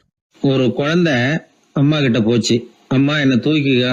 உடனே அந்த அம்மா அந்த குழந்தைய தூக்கி இடுப்புல வச்சுக்கிறாங்க. எந்த பக்கம் வச்சுக்கிறாங்க? இடது பக்கம். பொதுவா குழந்தைய தூக்குறவங்க யாரும் வலது பக்கம் இடுப்புல வச்சுக்கிறது இல்ல. விவரம் தெரியாத சில ஆம்பளைகளை அப்படி தூக்கி வச்சுக்கிட்டு அலையிறது உண்டு. ரொம்ப காலமாவே குழந்தைகளை இடுப்புல இடது பக்கமா வச்சிருக்கிற பழக்கம் தான் இருந்து வந்திருக்குது. இதுக்கு ஆய்வாளர்கள் என்ன காரணம் சொல்றாங்க தெரியுமா? அப்படி இருந்தாதான் குழந்தை சொல்றத, குழந்தை நினைக்கிறத தாயினால நல்லா உணர முடியுதாம். இடது பகுதி ஆட்சி பண்றது குறிப்பா காதின் தலைமையாக இருக்கிறது வலது பக்கம் தான். அதனால தாய் குழந்தைக்கு பதில் சொல்லவோ, அது என்ன கேக்குதுங்கிறத சீக்கிரமா புரிஞ்சுக்கிட்டு நடந்துக்கவோ அதுதான் சௌரியம் அப்படின்னு ஆய்வாளர்கள் இதுக்கு காரணம் சொல்றாங்க. இதனால என்ன ஆகுதான், தாய்க்கும் குழந்தைக்கும் நெருக்கம் அதிகமாகுதான், குழந்தைக்கும் பாதுகாப்பு அதிகமா. அது மட்டும் இல்ல, ஒரு தாய் தன்னுடைய குழந்தைய இடுப்புல சுமக்கிறதுனால அவள் நினைக்கிறத, அவளோட இதய துடிப்ப குழந்தை உணர்தான். 9 மாதத்துக்கு அதிகமா இருந்த இடம் இல்லையா, அதனால அவளை பத்தி நல்லா அறிந்து கொள்ளுகிற வாய்ப்பும் குழந்தைக்கு கிடைக்குது. நம்ம முன்னோர்கள் ரொம்ப காலத்துக்கு முன்னாடியே வலது கைய பார்க்க ஆரம்பிச்சிட்டாங்களாம். அவங்க பயன்படுத்திய கல் ஆயுதங்கள்லாம் வலது பக்கமா தான் தீட்டப்பட்டிருக்குது. அதுல இருந்து நமக்கு என்ன தெரியுதுன்னா வலது கையை தான் உபயோகப்படுத்தி இருக்கிறாங்கிறது தெரியுது. இப்படி எல்லாம் இருந்தா கூட இன்னைக்கு நம்மள 10ல் ஒருத்தருக்கு ஒரு பழக்கம் உண்டு, அது இடது கை பழக்கம். ஆனாலும் 2 கைகளும் ஒற்றுமையா இருக்கிறதுக்கு தான் ரொம்பவும் முயற்சி பண்ணுதான். இப்போ வலது கை பழக்கம் உள்ளவங்க பேசுறதுக்கு, எழுதுறதுக்கு, செயல்படுத்துற தலைமையகம் தலையின் பின்புறம் பிடரியில் இருக்குது. இடது கை பழக்கம் உள்ளவங்களுக்கு மூளையில 2 பக்கங்கள்லயும் தலைமையகம் இருக்குது. இது விஞ்ஞானிகள் சொல்றது. எத்தனையோ மேதைகள் இடது கை பழக்கம் உள்ளவங்களா இருந்திருக்கிறாங்க. அமெரிக்க மேதை பெஞ்சமின் பிராங்கிலின், இத்தாலிய ஓவியர் லியோனார்டோ டாவின்சி, இப்படி நிறைய பேர் இருந்திருக்கிறாங்க, இப்போ இருக்கிறாங்க. காலங்காலமா இயல்பாவே இடது கை பழக்கம் இருந்து வந்திருக்குது. அப்படி இருக்கிறப்போ வலது கை எப்போ இடது கைய வென்றது, ஜெயிச்சது அப்படிங்கிற விவரம் இன்னமும் யாருக்குமே புரியல. ஆய்வாளர்களுக்கும் புரியல. அவங்களும் யோசிச்சுக்கிட்டு இருக்கிறாங்க. உலகம் இடது பக்கமா தான் சுத்துது. வானத்துல இருக்கிற வெள்ளி வீதி, அப்புறம் அணுவுல இருக்கிற துணுக்குகள், உடம்புல இருக்கிற அமினோ அமிலம், இப்படி எல்லாமே இடதுபுறமா தான் இயங்கிட்டு இருக்குது. இவ்வளவு செய்திகள் இடது கைக்கு ஆதரவா இருக்கிறப்போ அது எப்படி வலது கை கிட்ட ஏமாந்தது அப்படிங்கிற ரகசியம் இன்னமும் யாருக்கும் தெரியலையா. இது சம்பந்தமா ஆராய்ச்சி பண்றவங்களுக்கு இது இன்னமும் ஒரு பிரச்சனையா தான் இருக்குதான். இப்படி இடது கை ஒதுங்கிட்டதுனால இப்பெல்லாம் வலது கைக்கு தான் மரியாதை அதிகமா போச்சு. ஒரு ஆசாமி இடது கையில கட்டு போட்டுட்டு வந்தானா, கையில என்னப்பா கட்டுன்னு விசாரிச்சிருக்கிறார் ஒருத்தர். ஒரு இயந்திரத்தை பிரிச்சு ரிப்பேர் பார்த்துக்கிட்டு இருந்தேன், மறுபடியும் அதை ஓட விட்டு பாக்குறப்போ இடது கை விரல் மாட்டிக்கிட்டது, அதுதான் கட்டு அப்படின்ட்டு இருக்கான்.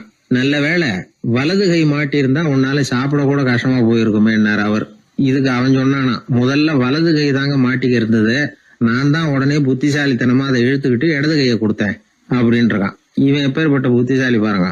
இந்த வலது கை இடது கைங்கிறத பத்தி அறிவியல் ஆராய்ச்சி ஒரு பக்கம் இருந்தாலும் கை சுத்தமா இருக்கணும், இது வாழ்க்கைக்கு முக்கியம். உண்மை, உழைப்பு, நேர்மை இதெல்லாம் இருந்தாதான் வாழ்க்கையில முன்னேற முடியும். அதனால இந்த இடது கை பழக்கம், வலது கை பழக்கம் எது எப்படி இருந்தாலும் அது ஒருத்தருடைய புத்திசாலித்தனத்தை பாதிக்கிறது இல்ல. அதனால வாழ்க்கையில முன்னேறதுக்கு இது ஒரு இடைஞ்சலா இருக்கிறது இல்ல. நாம நம்ம உடம்பையும் புரிஞ்சுக்குவோம், மனசையும் புரிஞ்சுக்குவோம். அப்படி புரிந்து கொண்டு வாழ்க்கையில முன்னேறுவோம். ஒரு இளைஞன், வசதியான குடும்பம், அவனுக்கு வாழ்க்கையில நிம்மதி இல்ல, வாழவே பிடிக்கல, எல்லாம் வெறுத்து போச்சு. என்ன பண்ணலாம்னு யோசனை பண்ணா ஒரு குருவை தேடிட்டு போனான். அவர்கிட்ட தான் வந்த விவரத்தை சொல்லி ஏதாவது வழி சொல்லுங்க சுவாமின்னு கேட்டான். அவரு பார்த்தார், சரி அதுக்கு முன்னாடி உன்னை பத்தி கொஞ்சம் சொல்லு, எவ்வளவு படிச்சிருக்கிற, என்ன தெரியும் உனக்கு அப்படின்னு கேட்டார். சுவாமி, நான் ஒழுங்கா படிக்கல, எதுவும் தெரியாது, ஆனா ஒண்ணு, கொஞ்சம் சதுரங்கம் ஆட தெரியும் எனக்கு, அவ்வளவுதான். குரு கொஞ்சம் யோசனை பண்ணார். பக்கத்துல இருந்த ஒரு சீடனை கூப்பிட்டார். அவங்கிட்ட ஒரு பேரை சொல்லி, நீ உடனே போய் அந்த பிக்ஷுவை இங்க கூப்பிட்டுட்டு வா அப்படின்னார். வரும்பொழுது ஒரு சதுரங்க பலகையும் அதுல விளையாடுறதுக்கான காய்களையும் எடுத்துட்டு வா, அப்படியே நம்ம சீடர்கள் எல்லாரையும் இங்க வர சொல்லு அப்படின்னு சொன்னார். கொஞ்ச நேரத்துல எல்லாரும் சேர்ந்தாங்க. சதுரங்க பலகையை கொண்டாந்து வச்சாங்க. அந்த பிட்சுவும் வந்து சேர்ந்தார். குரு முன்னாடி அடக்கமா நின்னார். குரு அவரை கிட்டத்துல கூப்பிட்டு கொஞ்ச நேரம் சதுரங்கம் ஆடணும்னார். அந்த பிட்சுவுக்கு சதுரங்கம்னா என்னன்னு தெரியாது. இருந்தாலும் மறுப்பு எதுவும் சொல்லல. குரு சொன்னார், பிட்சுவே, நீர் என்னுடைய சீடர், என்னுடைய பேச்ச மறுக்காதவர். உம்முடைய அடக்கத்தையும் பணிவையும் நான் அறிவேன். எனக்காக உயிரையும் கொடுக்கறதாக சொல்லி இருக்கிறீங்க. இப்போ அதுக்கான வாய்ப்பு வந்திருக்குது. நீங்க இந்த இளைஞனோட சதுரங்கம் ஆடணும். தோத்து போனா இந்த வாளால தலையை சீவி விடுவேன். ஆனா இறந்தாலும் உமக்கு சொர்க்கம் நிச்சயம். நீங்கள் வெற்றி பெற்றுட்டா தோற்று போன இந்த இளைஞனின் தலையை சீவி விடுவேன். சரி, இப்போ நீங்க ஆட ஆரம்பிக்கலாம்னார். ஆட்டம் ஆரம்பமாச்சு. அந்த பிட்சு முகத்துல சலனமே இல்ல. சாவை பத்தி கவலைப்பட்டதாவே தெரியல. எதுவும் புரியலன்னாலும் குருவின் கட்டளைங்கிறதுனால ஏதோ ஒரு காயை நகர்த்திட்டு இருந்தார். சுத்தி இருந்த சீடர்கள் முகத்துல திகில், பயம், பாவம், நம்ம பிட்சு நிலைமை இப்படி ஆயிட்டுதே அப்படிங்கிற கவலை. குரு கையில பெரிய வாள் பளபளப்பா தயாரா இருக்குது. பிட்சு காயை நகர்த்துறது ஆரம்பத்திலேயே ஆச்சரியமா தெரிஞ்சாலும் அவருக்கு சதுரங்கம் பத்தி எதுவுமே தெரியாதுங்கிறது இளைஞனுக்கு புரிஞ்சு போச்சு. அவனுக்கு உற்சாகம் வந்துட்டது. சுறுசுறுப்பா காய்களை நகர்த்த ஆரம்பிச்சான். பிட்சு கொஞ்சம் கொஞ்சமா தோத்துக்கிட்டே வந்தார். சுத்தி இருக்கிற சீடர்கள் முகத்துல சொல்ல முடியாத வேதனை.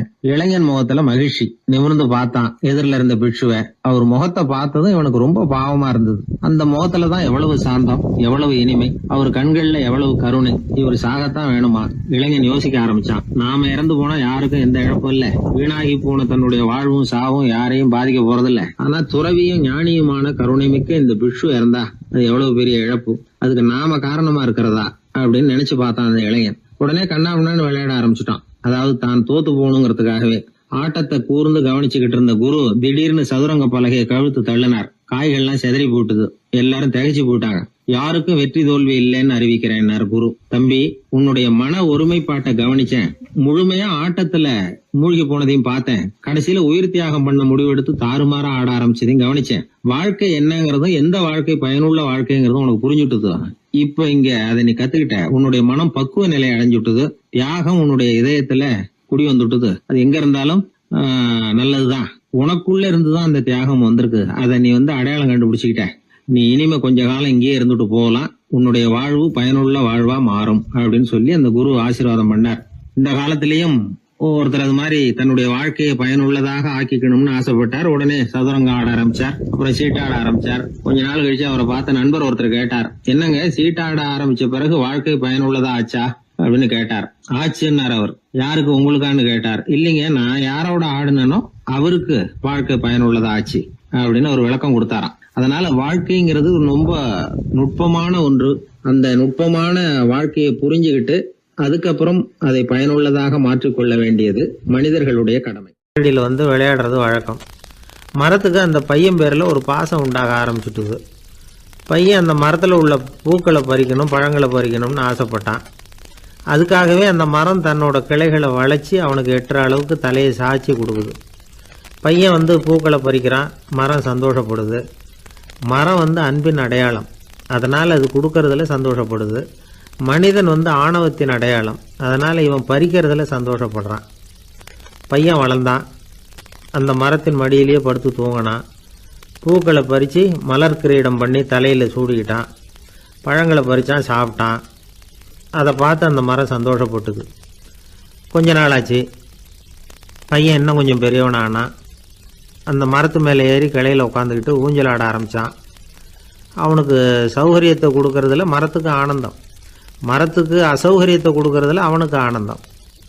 இது அன்புக்கும் ஆணவத்துக்கும் உள்ள வித்தியாசம். பையன் இன்னும் கொஞ்சம் வளர்ந்தான். அவனுக்கு கடமை, லட்சியம் எல்லாம் சேர்ந்தது. படித்து பரீட்சை எழுதி பாஸ் ஆக வேண்டியிருந்தது. அதனால் மரத்துக்கிட்ட வர்றதில்லை அவன். ஆனால் மரம் இவனுக்காக காத்துக்கிட்டு இருக்குது. இவன் உலக விஷயங்களில் மூழ்கிட்டான். தற்செயலாக ஒரு நாள் அந்த பக்கமாக போனான். மரம் அவனை பார்த்துது.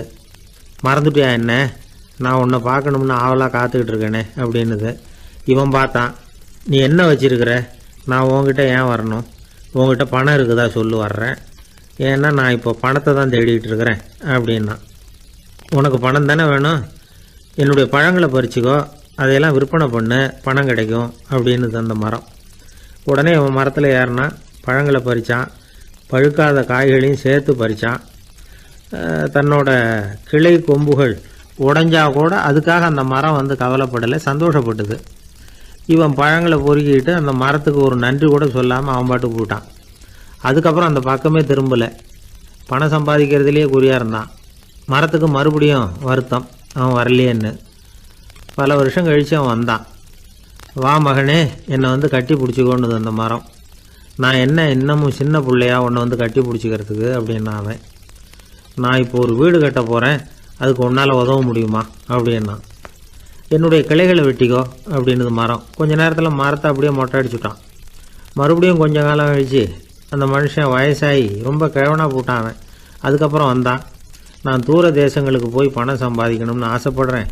நான் பிரயாணம் பண்ணுறதுக்கு ஒரு படகு தேவை, அதுக்கு நீ உதவி செய்ய முடியுமான்னா. அது ஒன்றும் பெரிய பிரச்சனை இல்லை, என்னுடைய அடிமரத்தை வெட்டிக்கோன்னுது அந்த மரம். அவன் வெட்டினான், படகு செஞ்சான், போயிட்டான். இனிமேல் திரும்பி வருவானோ மாட்டானோ அது தெரியாது. ஆனால் இந்த அடிமரம் அவனுக்காக காத்துக்கிட்டு இருக்கும். ஏன்னா இது அன்பின் அடையாளம், அவன் ஆணவத்தின் அடையாளம். அன்பு வந்து கொடுக்கறதுக்கு தான் ஆசைப்படும், ஆணவம் வாங்கிறதுக்கு தான் ஆசைப்படும். இப்படி ஒரு கதையை ஒரு பெரியவர் சொல்லியிருக்கிறார். அதை வந்து நாம் சிந்திச்சு பார்க்கணும். எல்லாமே நாற்காலிக்கு ஆசைப்படாதவர்கள் அப்படின்னு சொல்லிட முடியாது. ஏன்னா நிறைய பேர் நாற்காலிக்கு ஆசைப்படுறவங்கள நாம் பார்க்குறோம். உட்கார்றதுக்கு ஒரு நாற்காலி கிடைச்சிடாதா, அதோட ஒரு கால் உடஞ்சி முக்காலியாக இருந்தாலும் பரவாயில்ல, ஒரு மாதிரியாக அனுசரித்து உட்காந்துக்கலாம் அப்படின்னு அலையிறவங்க எத்தனை பேர்? இந்த காலத்தில் மட்டும்தான் இப்படின்னு இல்லை, அந்த காலத்துலேயும் இதே மாதிரி ஆசைகள் சபலங்கள் இருந்திருக்கும் போல இருக்குது. பரமசிவன் வந்து வசிஷ்டருக்கு ஒரு விசேஷமான ஆசனத்தை கொடுத்துருந்தாராம். சரி, அப்படி என்ன அதில் விசேஷம்னா, வசிஷ்டர் ஒரு குறிப்பிட்ட இடத்துக்கு போகணும்னு நினச்சி புறப்படுறாருன்னு வச்சுக்கோங்க. அவருக்கு முன்னாடியே இந்த ஆசனம் புறப்பட்டுரும். போய் ஒரு வசதியான இடமா பார்த்து இருந்துக்கும்.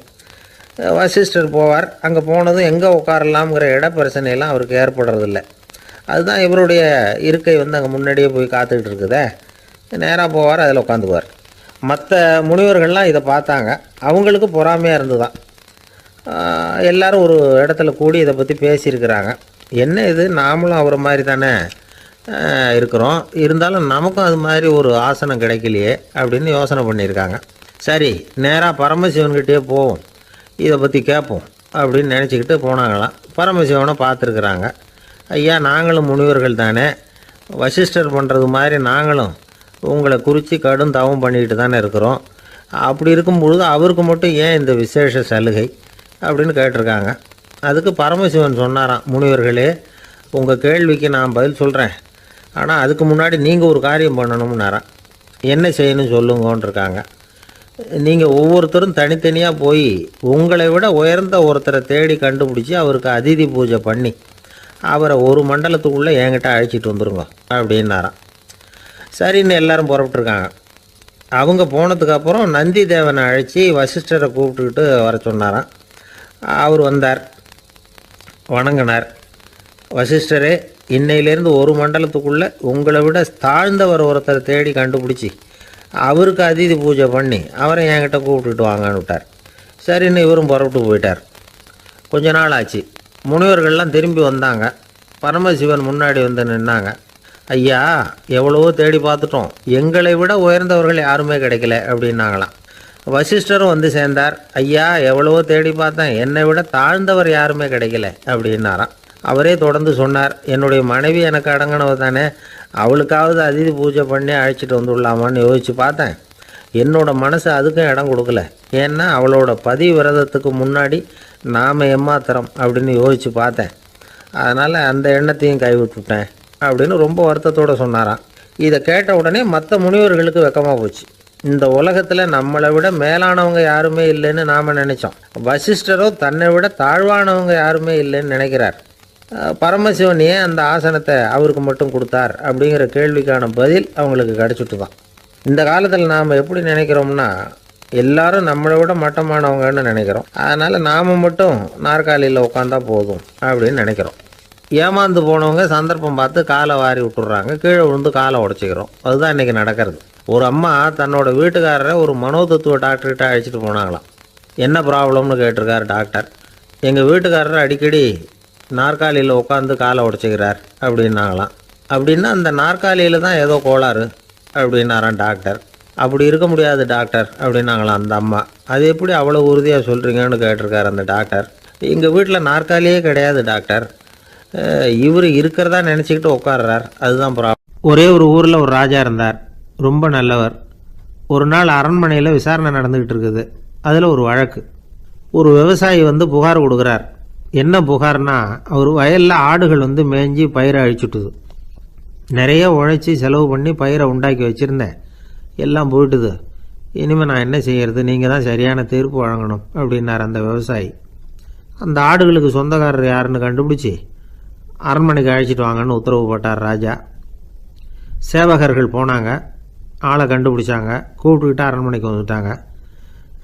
ராஜா விசாரணை பண்ணார். அப்புறம் விசாரித்து முடிச்சுவிட்டு தீர்ப்பு வழங்கினார். இந்த விவசாயி அடைந்திருக்கிற இழப்புக்கு ஈடாக உன்னுடைய ஆடுகளை அவங்ககிட்ட கொடுத்துட வேண்டியது அப்படின்னு சொல்லிவிட்டார். உன்கிட்ட இருக்கிற ஆடு பூரா அவன்கிட்ட கொடுத்துரு, அந்த ஆட்டுனால் ஏற்பட்ட இழப்பு சரியாக போகட்டும் அப்படின்னு தீர்ப்பு வழங்கிட்டார். அந்த மன்னருடைய மகன் இதை பார்த்துக்கிட்டே உட்காந்துருந்தான். இந்த தீர்ப்பை இன்னும் கூட சிறப்பாக வழங்கலாமே அப்படின்னு நினச்சான். அப்பாக்கிட்ட சொன்னான். உடனே அந்த அரசர், சரி நீயே இதுக்கு சரியான தீர்ப்பு சொல்லு அப்படின்னார். அந்த இளவரசன் தீர்ப்பு சொல்கிறான். அவன் சொன்ன தீர்ப்பு என்னன்னா, உங்ககிட்ட இருக்கிற ஆடுகள் எல்லாத்தையும் 1 வருஷ காலத்துக்கு அந்த விவசாயிகிட்ட ஒப்படைச்சிட வேண்டியது. அந்த 1 வருஷத்துக்குள்ள அந்த ஆடுகள் போடுற குட்டிகள், பால், எரு எல்லாம் விவசாயி எடுத்துக்க வேண்டியது. 1 வருஷத்துக்கு அப்புறம் உங்களுடைய ஆடுகளை நீங்களே திருப்பி வாங்கிக்க வேண்டியது. இதுதான் இளவரசன் சொன்ன தீர்ப்பு. இது சரியான தீர்ப்பு தான். இனிமேல் என்னுடைய அரச பொறுப்புகளை இளவரசர் வசம் ஒப்படைக்கிறேன் அப்படின்னு சொல்லி ஒப்படைச்சுட்டாராம். அதாவது தாவூத் நபி, சுலைமான் நபி இவர்களுடைய சரித்திரத்தில் இந்த சம்பவம் காணப்படுறதாக ஒரு நண்பர் சொன்னார். ஒரு தண்டனையை பெறுகிறவன் அதுக்கு பிறகு சமூகத்தில் நல்ல விதமாக வாழறதுக்கு வாய்ப்பு இருக்கிறது மாதிரி அமையணும் தீர்ப்பு. அதுக்கு இது ஒரு உதாரணம். சில தீர்ப்புகள் எப்படி அமைஞ்சு விடுதுன்னா, ஒரு தண்டனையை அனுபவித்து முடித்தவன் அதுக்கப்புறம் அவன் இந்த சமூகத்தில் நல்லவனாக வாழறதுக்கு நினச்சா கூட அதுக்கு தகுதி இல்லாதவன் அப்படிங்கிற அளவுக்கு சூழ்நிலை அமைஞ்சிருது. இது சிந்திக்க வேண்டிய ஒரு செய்தி. இன்னொரு ஊரில் ஒரு ராஜா இருந்தார். அவர் ஒரு நாள் ஒரு போட்டி வச்சார். என்ன போட்டின்னா, அரண்மனை வாசலில் ஒரு பெரிய நீச்சல் குளம், அதில் நிறைய விஷப்பாம்புகள். எந்த இளைஞன் துணிச்சலாக அதில் நீச்சல் குளத்தில் குதித்து நீந்தி கரையேறி வர்றானோ அவனுக்கு 100 ஏக்கர் நிலம் பரிசாக வழங்கப்படும். அது வேணாம்னா 1000 ஆடுகள் பரிசாக வழங்கப்படும். அதுவும் வேணான்னா என்னுடைய மகளை வந்து கல்யாணம் பண்ணிக்கலாம். இதுதான் மன்னருடைய அறிவிப்பு. பரிசுலாம் நல்லா தான் இருக்குது, இருந்தாலும் பாம்புகள் உள்ள குளம்ங்கிறது நல்லா இல்லையே. அதனால் யாரும் அதில் குதித்து நீஞ்சறதுக்கு முன் வரல. இருந்தாலும் திடீர்னு ஒரு இளைஞன் அந்த நீச்சல் குளத்தில் குதித்தான், நீந்தினா ஒரு வழியாக கரையேறி வந்துட்டான். மன்னருக்கு ரொம்ப மகிழ்ச்சி. நீ தான் தைரியமான இளைஞன், வா இப்படின்னு கூப்பிட்டார். கிட்ட வந்தான். அந்த இளைஞன் தண்ணீர் சொட்ட சொட்ட வந்து நிற்கிறான். சரி, உனக்கு 100 ஏக்கர் நிலம் வேணுமான்னு கேட்குறார். வேண்டாங்கிறான். சரி, அப்படின்னா 1000 ஆடுகள் வேணுமான்னு கேட்குறார். அதுவும் வேணாங்கிறான். ஓ, அப்படின்னா என் பொண்ணை கல்யாணம் பண்ணிக்கிறியா அப்படின்னு கேட்குறாரு. அதுவும் வேணாங்கிறான். ராஜாவுக்கு ஒன்றும் புரியல. அப்படின்னா உனக்கு என்ன தான் வேணும் அப்படிங்கிறார். என்னை பிடிச்சி இந்த குளத்தில் தள்ளி விட்டவன் யாருங்கிறது எனக்கு தெரியணும் அப்படின்னா. 1944 வருஷத்துல ஒரு நாள் மொரார்ஜி தேசாய் எரவாடா சிறையில் இருந்தார். காவல்துறை உயர் அதிகாரி ஒருத்தர் வர்றார். மொரார்ஜி தேசாய சிறை அதிகாரி அலுவலகத்துக்கு அழைச்சிட்டு போறார். சிறை அதிகாரி ஒரு தகவலை சொல்றார். உங்க நண்பர் மங்கள்தாஸ் பக்வாசா அப்படிங்கிறவர் நாசிக் சிறையில அடைக்கப்பட்டிருந்தார். அவருக்கு உடல் நலம் ரொம்ப பாதிக்கப்பட்டதுனால அவரை சிறையிலிருந்து பம்பாயில உள்ள ஹரிகிருஷ்ணன் தாஸ் மருத்துவமனைக்கு கொண்டுகிட்டு போயிருக்கிறாங்க. அவரு உங்களை பார்க்கணும்னு ரொம்ப ஆவலோட இருக்கிறார். அதனால நீங்க வந்து பரோல்ல போய் பாத்துட்டு வாங்களே அப்படின்னார். நிபந்தனையோட போய் பாத்துட்டு வரலாம்னார். தியாக செம்மல்கள் பரோல்ல செல்றதில்ல அப்படிங்கிற உறுதியோட தான் சிறைச்சாலைக்கு வருவாங்க. இப்படி இருக்கிறப்போ மொரார்ஜி மட்டும் பரோல்ல போயிட்டு வர்றதுக்கு எப்படி சம்மதிப்பார்? உயிர் நண்பரின் உயிர் சொல்லாடுது அப்படிங்கறத கேட்டதும் உடனே போய் பார்க்கணும்னு ஆவல் தான். இருந்தாலும் வரன்முறையை மீறி போய் பாக்குறதுன்னா அது தேச பக்தியையே அவமானப்படுத்துறது மாதிரி ஆகும் அப்படிங்கறத அவர் உணர்ந்தார். அதனால நான் வந்து பரோல்ல போகிறதுக்கு நான் தயாரா இல்ல அப்படின்னு சொல்லிவிட்டாராம். நண்பருடைய கடைசி ஆசைய நிறைவேற்றுறது உங்க கடமை இல்லையா அப்படின்னு கேட்டிருக்காரு சிறை அதிகாரி. கடமை தான், அதே சமயம் என்னுடைய கடமையை காப்பாத்துறதும் முக்கியமாச்சே அப்படின்னாரா இவர். அதுக்கப்புறம் அந்த அதிகாரி நிபந்தனை இல்லாமலே மொரார்ஜியை வந்து வெளியில அனுப்புறதுக்கு சம்மதிச்சாராம். அப்படி இருந்தும் மற்ற நண்பர்களை கலந்துகிட்டு தான் மொரார்ஜி வெளியில புறப்பட்டாராம். பம்பாய்க்கு போனார். படுக்கையில நண்பரை சந்திச்சார். அவர் ரொம்ப மோசமான நிலைமையில இருந்தார். உடல்நிலை கவலைக்கிடம்னு தான் டாக்டர்களும் சொன்னாங்க. மங்கள்தாஸ், இனி எனக்கு வாழ்க்கையில என்ன இருக்கு, நான் இறந்து விடுறதே மேலுன்னாராம். மொரார்ஜிக்கு ரொம்ப வருத்தமா போச்சு. மங்கள்தாஸ் இல்லத்துல இருந்த சமயத்துலதான் மொரார்ஜிய கைது பண்ணாங்களாம். அந்த அதிர்ச்சி தான் மங்கள்தாஸ ரொம்ப பாதிச்சிருக்கு அப்படிங்கறத அவர் புரிஞ்சுக்கிட்டார். இத பாருங்க, விடுதலை போராட்டத்துல ஈடுபடுறவங்களை கைது பண்றதும் சிறையில அடைக்கிறதும் சகஜம் தானே. அன்னைக்கு உங்க வீட்டுல இருந்தப்போ நான் கைது செய்யப்படலைன்னாலும் இன்னொரு இடத்துல நான் கைது செய்யப்பட்டுதான் இருப்பேன். அதனால அதை பத்தி நீங்க ஏன் வேதனைப்படணும்? நீங்க தைரியமா உறுதியா இருக்கணும். அது மட்டும் இல்ல, அது வரைக்கும் மருந்தே சாப்பிடாம இருந்த மங்கள்தாஸ மருந்து சாப்பிட வச்சாராம். 2 நாள் அவர் பக்கத்திலே இருந்தார். அதுக்கப்புறம் பெரிய டாக்டரை பார்த்து மங்கள்தாஸ் உடல் நல சம்பந்தமா விசாரிச்சார். இப்ப பரவாயில்ல, தேறி இருக்கிறார். எப்படி இருந்தாலும் இன்னும் ஒரு 6 மாசம் தான் அவர் உயிரோட இருப்பார் அப்படின்னு சொல்லிவிட்டாரு டாக்டர். ஆனா அதுக்கப்புறம் நடந்தது என்ன தெரியுமா? மங்கள்தாஸ் அதுக்கப்புறம் 25 வருஷம் சௌக்கியமா இருந்தாராம். இவர் 6 மாசம் தான் இருப்பாருன்னு சொன்ன அந்த டாக்டர் 6 மாசத்துல ஒரு எதிர்பாராத விபத்துல சிக்கி இறந்து போனாராம். 6 மாசம்னு டாக்டர் போட்ட கணக்கு சரிதான், ஆனா இடம் தான் மாறி போச்சு. ஒரு திருடன் ஒரு வீட்டுல போய் திருடணும்னு திட்டம் போட்டான். இருட்டுனதும் போய் திருடணும். ஆனா ராத்திரி ஆனா வாசல் கதவை சாத்தி உள்பக்கம் தாழ்பால் போட்டுருவாங்களே, என்ன பண்றது, எப்படி வீட்டுக்குள்ள போறது? இவன் யோசனை பண்ண ஒரு முடிவுக்கு வந்தான். சரி, பகல் நேரத்திலேயே யாருக்கும் தெரியாம அந்த வீட்டுக்குள்ள நுழைஞ்சிருவோம், அங்க போய் எங்கேயாவது ஒளிஞ்சுக்குவோம், இருட்டுற வரைக்கும் பேசாம இருப்போம், ராத்திரி எல்லாரும் தூங்கினதுக்கு அப்புறம் நைஸா போய் பீரோவை திறந்து இருக்கிறது பூரா எடுத்துக்கிட்டு ஓடியாந்துடலாம் அப்படின்னு திட்டம் போட்டான். அதே மாதிரி ஒரு நாள் மத்தியானத்துக்கு மேல அந்த வீட்டுக்காரன் எங்கேயோ வெளியில புறப்பட்டு போனான். வீட்டுக்கார அம்மா அடுப்பங்கரையில என்னமோ சமைச்சுக்கிட்டு இருந்தாங்க. திருடன் பார்த்தான். இதுதான் சமயம்னு அந்த வீட்டுக்குள்ள மெதுவா நுழைஞ்சிட்டான். எங்க ஒளியலாம்னு பார்த்தா வலது பக்கம் ஒரு ரூம் இருந்தது. அங்க போனான். அங்க ஒரு படுக்கை அறை, அங்க ஒரு பெரிய கட்டில் இருந்தது. அதுக்கு அடியில போய் பதுங்கிட்டான். இருட்டுனது நம்ம வேலையை ஆரம்பிக்கலாம், அது வரைக்கும் பொறுமையா இருக்கணும் அப்படின்னு சொல்லி பேசாம வாயை மூடிட்டு கம்முன்னு இருக்கிறான். ரொம்ப நேரம் கழிச்சு வெளியில போயிருந்த வீட்டுக்காரன் திரும்பி வந்தான். சாப்பிட்டான். லைட்டை நிறுத்தி விட்டு படுத்துட்டான். அந்த அம்மாவும் வேலையெல்லாம் முடிச்சுட்டு வந்து படுத்துட்டாங்க. நடு ராத்திரி. விடி விளக்கு லேசா எரிஞ்சுகிட்டு இருக்கு. வீட்டுக்காரன் லேசா கண்ணை முடிச்சான். கட்லுக்கு நேரா எதிரில ஒரு கண்ணாடி. அதுல பாக்குறான், கட்லுக்கு கீழே ஒரு திருடன் ஒளிஞ்சு இருக்கிறது தெரிஞ்சு போச்சு. உடனே அவன் திருடன் திருடன்னு சத்தம் போடல, யோசனை பண்ணான்.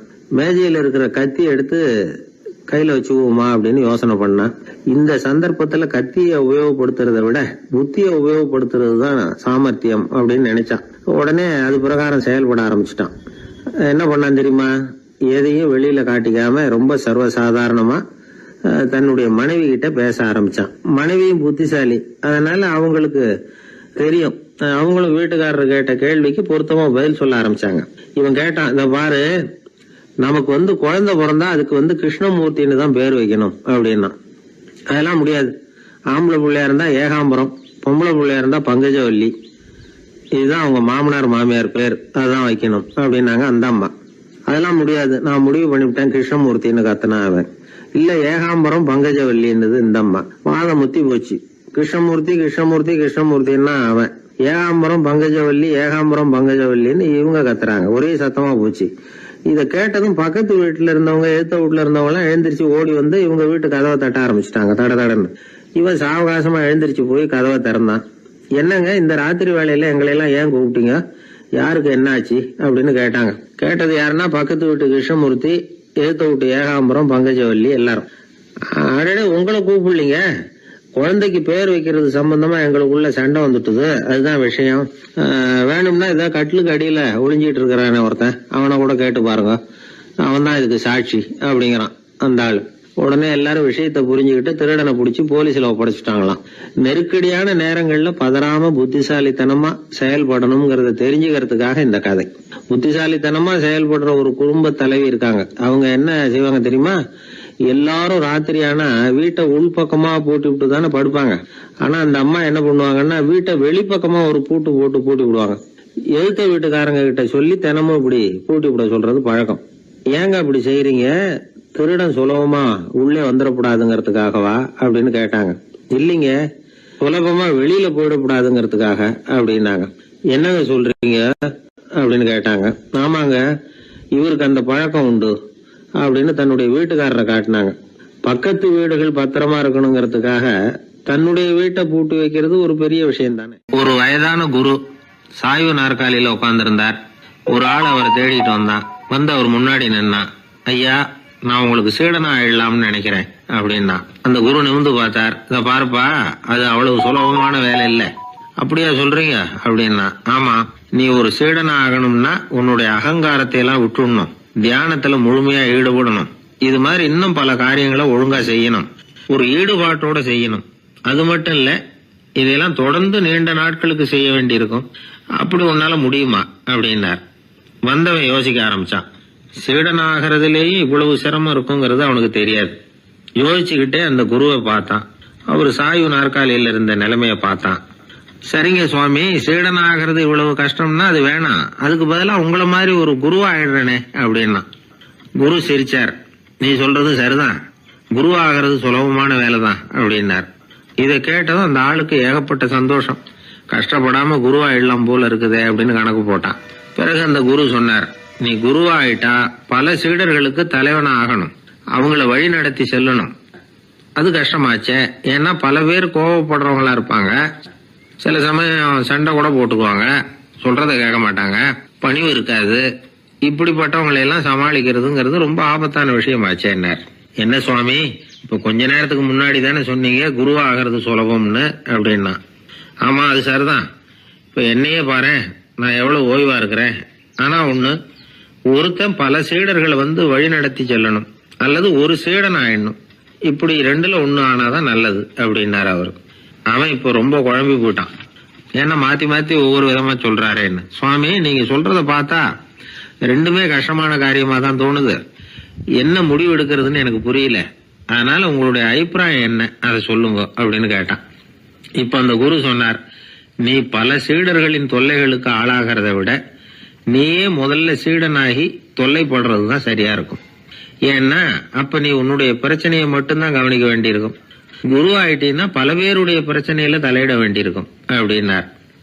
ஒரு உண்மையான குருவுக்கும் சீடனுக்கும் உள்ள உறவுங்கிறது ரொம்ப பயன் கருதாத ஒரு அன்பு கலப்பு. ரெண்டு இயற்கையான முழுமை நெருங்கி ஒன்றோட ஒன்று கலக்கிறது. நீங்க கேள்வி கேட்டா எப்படி அது முழுமை இருக்க முடியும்? அதுல முழுமைங்கிறது ஒரு அமைதியான நிலை. இந்த காலத்து குரு சீடர்கள்லாம் வேற மாதிரி. ஒரு குரு தன் சீடன் கிட்ட சொன்னார், இந்த பாருப்பா, நீ இந்த உலகத்துல எதுக்கும் பிரயோஜனப்பட மாட்ட, பன்றி மேய்க்கிறது கூட லாய்க்கு இல்லை அப்படின்னார். அப்படின்னா ஒண்ணு செய்யறேன் அப்படின்னா சீடன். என்ன பண்ணுவேன்னு கேட்டிருக்காரு குரு. உங்களை மாதிரியே ஒரு குருவாயிடுறனே அப்படின்னானா அந்த சீடன். பத்திரிகையில வர்ற செய்திகளை கூட நகைச்சுவையா சொல்றது உண்டு. அதாவது அதை நேரடியா சொன்னா வானொலியில அனுமதிக்க மாட்டாங்க சில விஷயங்களை. அது சின்னாருக்கு கௌரவ குறைச்சல், அது வேடிக்கை கலந்து நகைச்சுவோடு சொல்லும் பொழுது அதை அனுமதிச்சிருவாங்க. அப்ப அந்த விசாரணை கமிஷன் அது நிறைய நடந்துகிட்டு இருந்தது. டெல்லியில இருந்து அமலாக்க பிரிவு அதிகாரிகள்லாம் வராங்க போறாங்கன்னு பத்திரிகையில அமர்க்கலப்பட்ட இடம். அந்த நேரம் நான் ஒரு ரேடியோவில் ஒரு செய்தியை தயார் பண்றோம். அப்ப என்ன பண்ணேன்னா, இது மாதிரி அந்த பத்திரிகை செய்தியை வச்சுக்கிட்டே ஒரு செய்தி சொன்னோம், இன்னொரு தகவல் சொல்லி. என்னன்னா, ஒருத்தன் தமிழ்நாட்டுல ஒரு ஆள், அவன் திடீர்னு கோடீஸ்வரன் ஆயிட்டான். நேற்று வரைக்கும் சாதாரணமா இருந்தாள், இன்னைக்கு கோடீஸ்வரன் ஆயிட்டான். டெல்லியில இருந்து 2 அதிகாரிகள் வராங்க, எப்படி அவன் பணம் சேர்த்தான்னு கண்டுபிடிக்கிறதுக்கு. அவனை கூப்பிட்டு 2 அதிகாரிகளை, எப்படிடா பணம் சேர்த்த? நான் ஒன்னும் தப்பான வழியில பணம் சேர்க்கல சார், நான் பந்தயம் கட்டியே பணக்காரன் ஆயிட்டேன். பந்தயம் கட்டி எப்படிடா பணக்காரன் ஆக முடியும் அப்படின்னா, நீங்க நம்புங்க சார், நான் பந்தயம் கட்டி தான் பணக்காரன், தப்பான வழியில சேரல சார். பந்தயம் கட்டி எப்படிடா கோடீஸ்வரன் ஆனே அப்படின்னா, நாங்க நம்ப முடியாதுன்னு இருக்கான் விசாரிக்க வந்தவன். அப்படின்னா உங்ககிட்டே ஒரு பந்தயம் கட்டட்டுமான் இருக்கான் விசாரிக்க வந்தவன்ட்டியே. என்னடா பந்தயம் அப்படின்னா, ஒண்ணுமில்ல சார், இது என் கண்ணு, இது என் பல்லு, என் கண்ணை என் பல்லாலேயே கடிக்கிறேன், எவ்வளவு பந்தயம். விசாரிக்க வந்தா 100 ரூபாய் எடுத்து வச்சான், இதை ப்ரூவ் பண்றான்னு. அப்படியே கண்ணை எடுத்துட்டான். அது பளிங்கு கண்ணு, ஏற்கனவே ஒரு கண்ணு பளிங்கு கண்ணு வச்சுனா எடுத்து கடிச்சு விட்டான். இது விசாரிக்க வந்தாலும் 100 ரூபாய் விட்டுட்டு நிக்கிறான். எப்படி பணம் சேர்த்தான்னு வந்தவன். உடனே இன்னொருத்தன், இவன்ட்ட என்னடா பேச்சு கொடுக்காரா, நம்ம பணம் தான் அங்க போயிட்டு இருக்கு, உனக்கு விசாரிக்க தெரியல, போடா நான் விசாரிக்கிறேன்னு அடுத்த வந்தான். அது நீ ஒழுங்கா சொல்றேன், எப்படிடா பணம் சேர்த்தேன் சார், நீங்க கொஞ்சம் புத்திசாலியா தெரியுது அவரை விட, நீங்களாவது நம்புங்க சார், பந்தயம் கட்டி தான் பணம் சேர்த்தேன், நான் நம்ப முடியாது அப்படின்னா உங்ககிட்ட இன்னொரு பந்தயம் கட்டட்டுமா அப்படின்றான். வேண்டாம், அவனை ஏமாத்தி விட்டேன் ஆள வேண்டான்றான். இல்ல சார், அவரு ஏமாந்தது பொய் கண்ணு, பளிங்கு கண்ணுன்னு தெரியாது, ஏமாந்துட்டார். இப்போ உங்ககிட்ட பந்தயம் கட்டது நெஜம் கண்ணு, இந்த பக்கம் பளிங்கு கண்ணு கிடையாது, நெஜம் கண்ணு, இதை பல்லால கடிக்கிறேன் அப்படின்னு அவன் ஒரு 100 ரூபாய் எடுத்து வச்சான். இவன் அப்படியே பல்செட்டை கேட்டினான் தனியா, அப்படியே கேட்டு கடிச்சு விட்டான். அதையும் விட்டுட்டான். இவன் உடனே 2 பேரும், இவன்கிட்ட பேச பேச நம்ம பணம் தான் அவன்கிட்ட போயிட்டு இருக்கு, இவன் எப்படி பணம் சேர்த்தான்னு கண்டுபிடிக்கிறதுக்கு டெல்லியில இருந்து வந்திருக்கோம், மேற்கொண்டு பேசாத, பேச பேச பந்தயம் கட்டுவான், திரும்பி போறதுக்கு ரயிலுக்கு டிக்கெட் சரியா இருக்கா பாடுறான்றான். அவன் கரெக்டா எண்ணி பார்த்து கரெக்டா இருக்குப்பா, மேற்கொண்டு பேசாத, அவன்கிட்ட நம்ம போயிடுவோம், போய் நம்ம அதிகாரிகிட்ட சொல்லிடுவோம்னு சொல்லி போயிட்டு வரேன் சார் அப்படின்னு சொல்லிட்டு மரியாதை போயிட்டாங்க.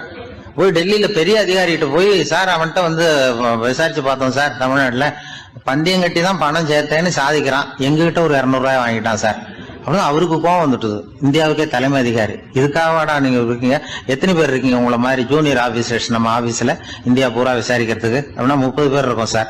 30 பேருக்கு அனுபவம் பத்தாது, நான் இந்தியாவுக்கே தலைமை அதிகாரி, அனுபவம் ஜாஸ்தி, உங்களுக்கு ட்ரைனிங் கொடுக்கணும் எப்படி ஒருத்தரை விசாரிக்கிறதுன்னு.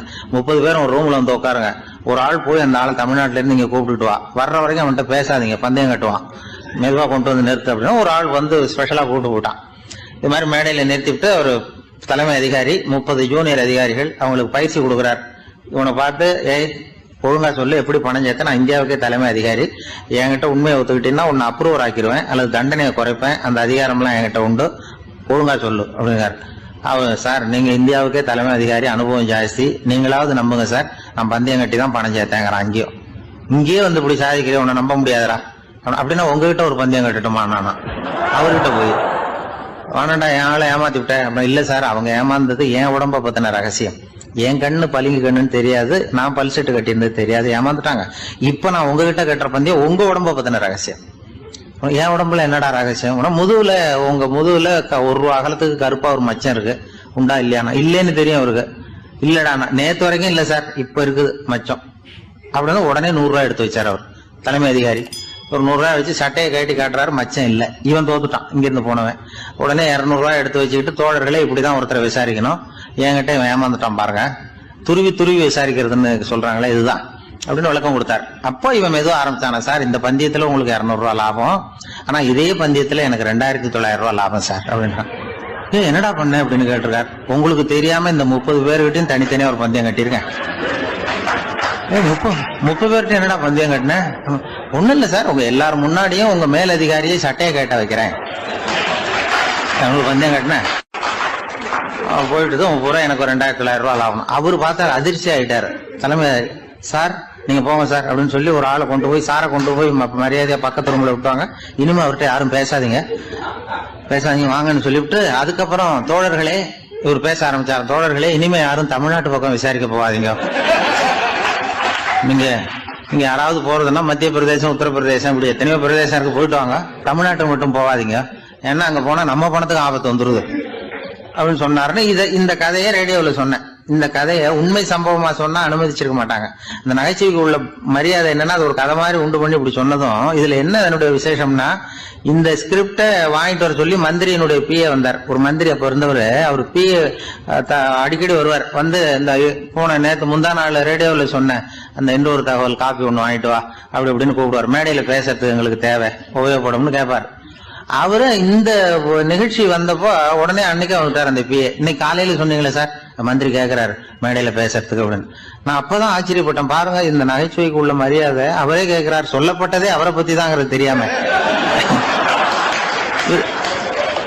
அவரே எப்படி சொல்ல, அதுதான் சிரிப்புக்குள்ள மரியாதைங்கிறது. அது யாரை பத்தி சொல்றோமோ அவருக்கு தெரியாம கூட சொல்லலாம் அதை. அப்படி இது உண்மையில நடந்த சம்பவம். அந்த அமைச்சர் இப்ப இல்ல, உயிரோட எல்லாம் இருந்து வாங்கிட்டு இருந்தார்.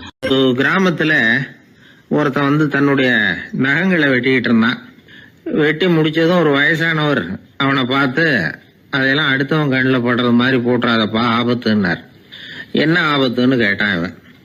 எவனாவது பில்லி சூனியம் வைக்கிறவன் எடுத்துட்டு போயிட போறான் அப்படின்னாரு அவர். வேண்டாத ஒருத்தனுக்கு ஏதாவது கெடுதல் பண்ணணும்னா உடனே மந்திரவாதியை தேடி போறது உண்டு. மந்திரவாதி என்ன பண்ணுவார்னா, யாருக்கு சூன்யம் வைக்கணுமோ அவனோட காலடி மண்ணு, முடி, நகம் இதையெல்லாம் அவனுக்கு தெரியாம எடுத்துட்டு வா அப்படிம்பார். இது மட்டும் இல்ல, அழுக்கு துணி, வேறு மனித உருவம் மாதிரி செய்யப்பட்ட பொம்மை, இதெல்லாம் கூட மந்திரவாதிகள் பயன்படுத்துறது உண்டு. இதெல்லாம் ஏமாத்து வேலை. மனிதனுடைய முடி, நகம் இதெல்லாம் வெட்ட வெட்ட வளருது இல்லையா, அதனால அதுக்குள்ள உயிர் இருக்கிறதாக ஆதி மனிதர்கள் நம்பி இருப்பாங்க. அதனால மனுஷங்கிட்ட இருந்து அதெல்லாம் பிரிக்கப்பட்ட பிறகும் கூட அதுகளுக்கும் அந்த மனுஷனுக்கும் தொடர்பு இருக்கிறதாக அவங்க நம்பினாங்க. அந்த நம்பிக்கை தொடர்ந்து வந்து அதோட விளைவாதான் இன்னைக்கு மந்திரவாதிகள் நகத்தையும் முடியையும் எடுக்கிறாங்க. அந்த நகத்துக்கும் முடிக்கும் ஒரு பாதிப்பு உண்டாக்குனா அது சம்பந்தப்பட்டவனுக்கு போய் சேரும் அப்படிங்கறது அவங்க நினைப்பு. அவ்வளவுதான் விஷயம். இது மாதிரி நம்பிக்கைகள் தான் இன்னைக்கு நகம், முடி இதையெல்லாம் மத்தவங்க கண்ணுல படும்படி போடக்கூடாது அப்படிங்கிற வழக்கத்தை உண்டாகி விட்டுது. ஒருத்தர் பேரு என்னன்னு கேட்டு தெரிஞ்சுட்டு போய் அந்த பேரை வச்சு அவனோட ராசி பலனை கணிச்சு அவனுக்கு ஏற்பட இருக்கிற கெட்ட நேரத்துல அவனுக்கு சூன்யம் வச்சா அது உடனே பலிக்கும் அப்படின்னு ஒரு நம்பிக்கை. அது மட்டும் இல்ல, சூன்ய தகட்டுல பேரை எழுதி புதைக்கிறதும் உண்டு.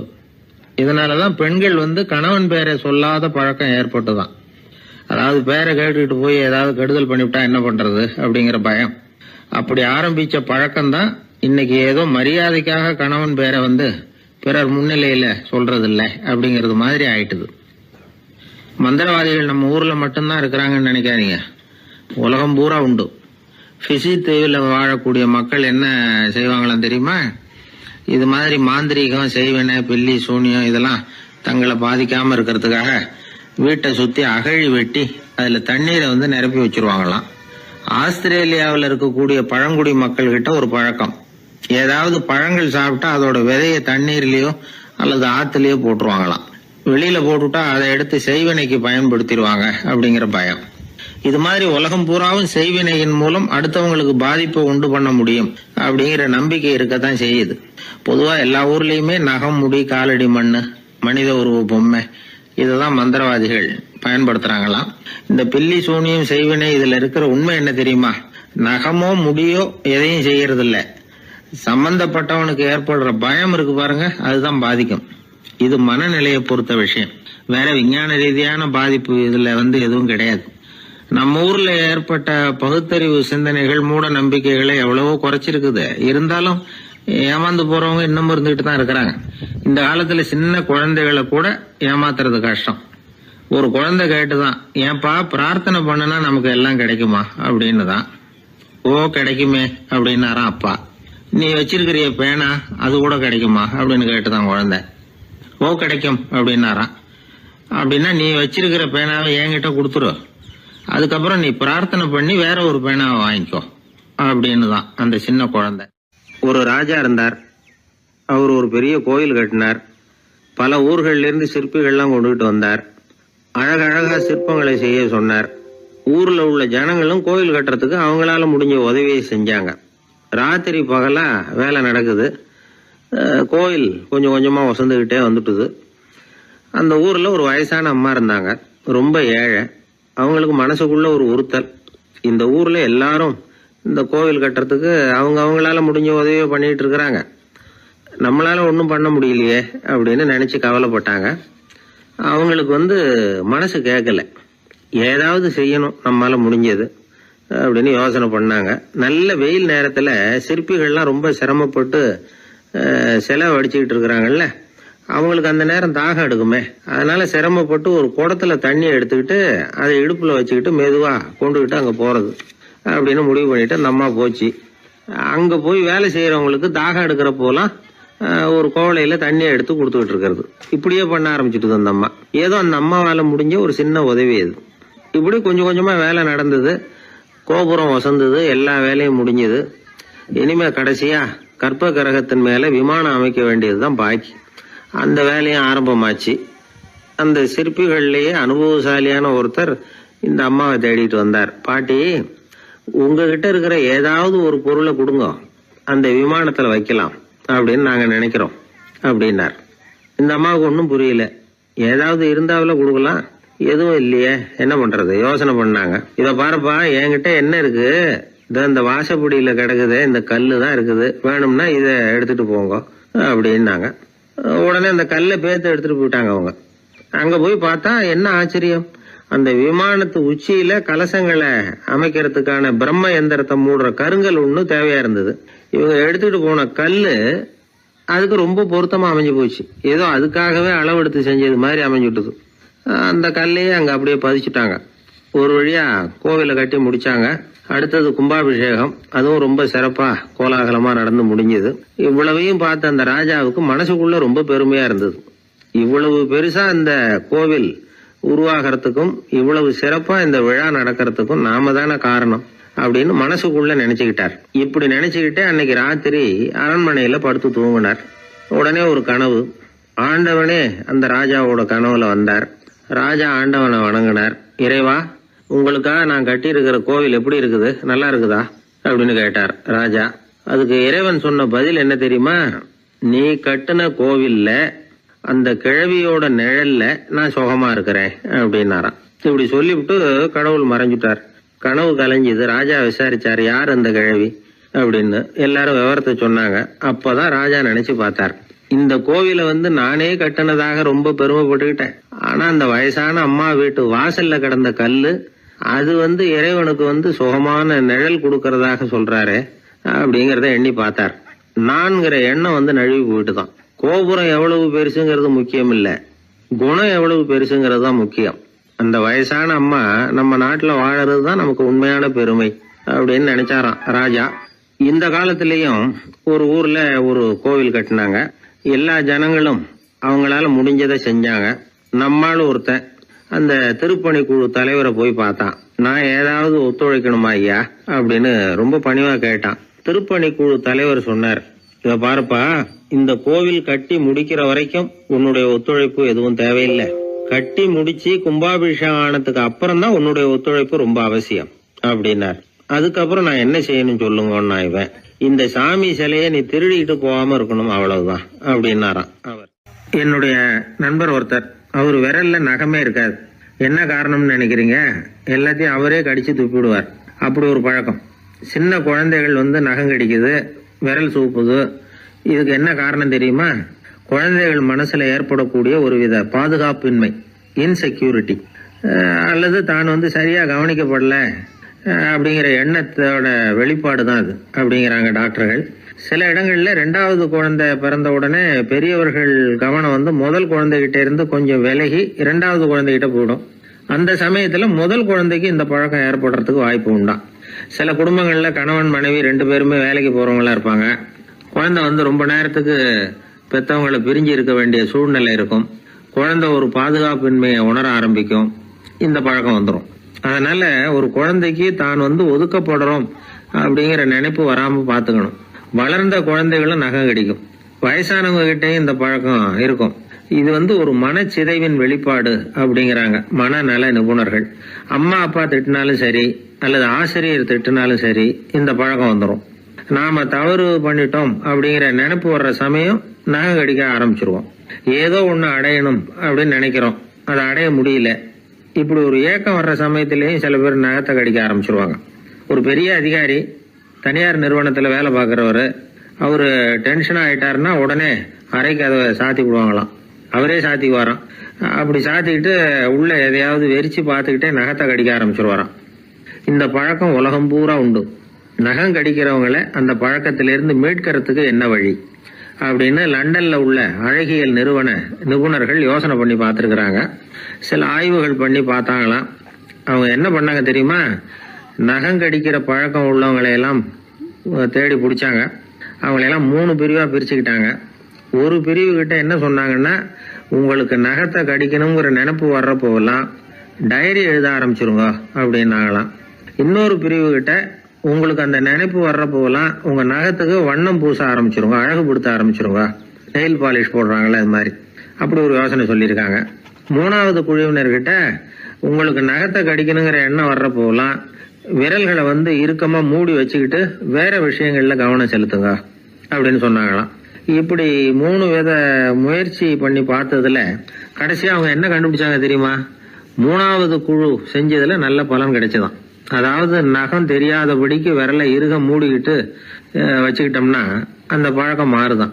அப்படி இருந்தவங்க கிட்ட இந்த நகம் கடிக்கிற பழக்கம் மெதுவா குறைஞ்சு போச்சான். அதனால நகம் கடிக்கிற பழக்கம் உள்ளவங்க இதை முயற்சி பண்ணி பார்க்கலாம். ஒரு ஆள் இருந்தார், அவருக்கு எப்ப பார்த்தாலும் நகத்தை கடிச்சுக்கிட்டே இருக்கணும், அப்படி ஒரு பழக்கம். அதனால அவர் விரல்ல எப்பவும் நகம் இருக்கிறது இல்ல, விரல் இருக்கிறதே பெரிய ஆச்சரியம். அவருக்கு திடீர்னு உடம்புல அரிப்பு, சொரிஞ்சிக்க முடியல, அரிப்பும் நிக்கல. 1 வாரம் தொடர்ந்து கஷ்டப்பட்டார். கடைசி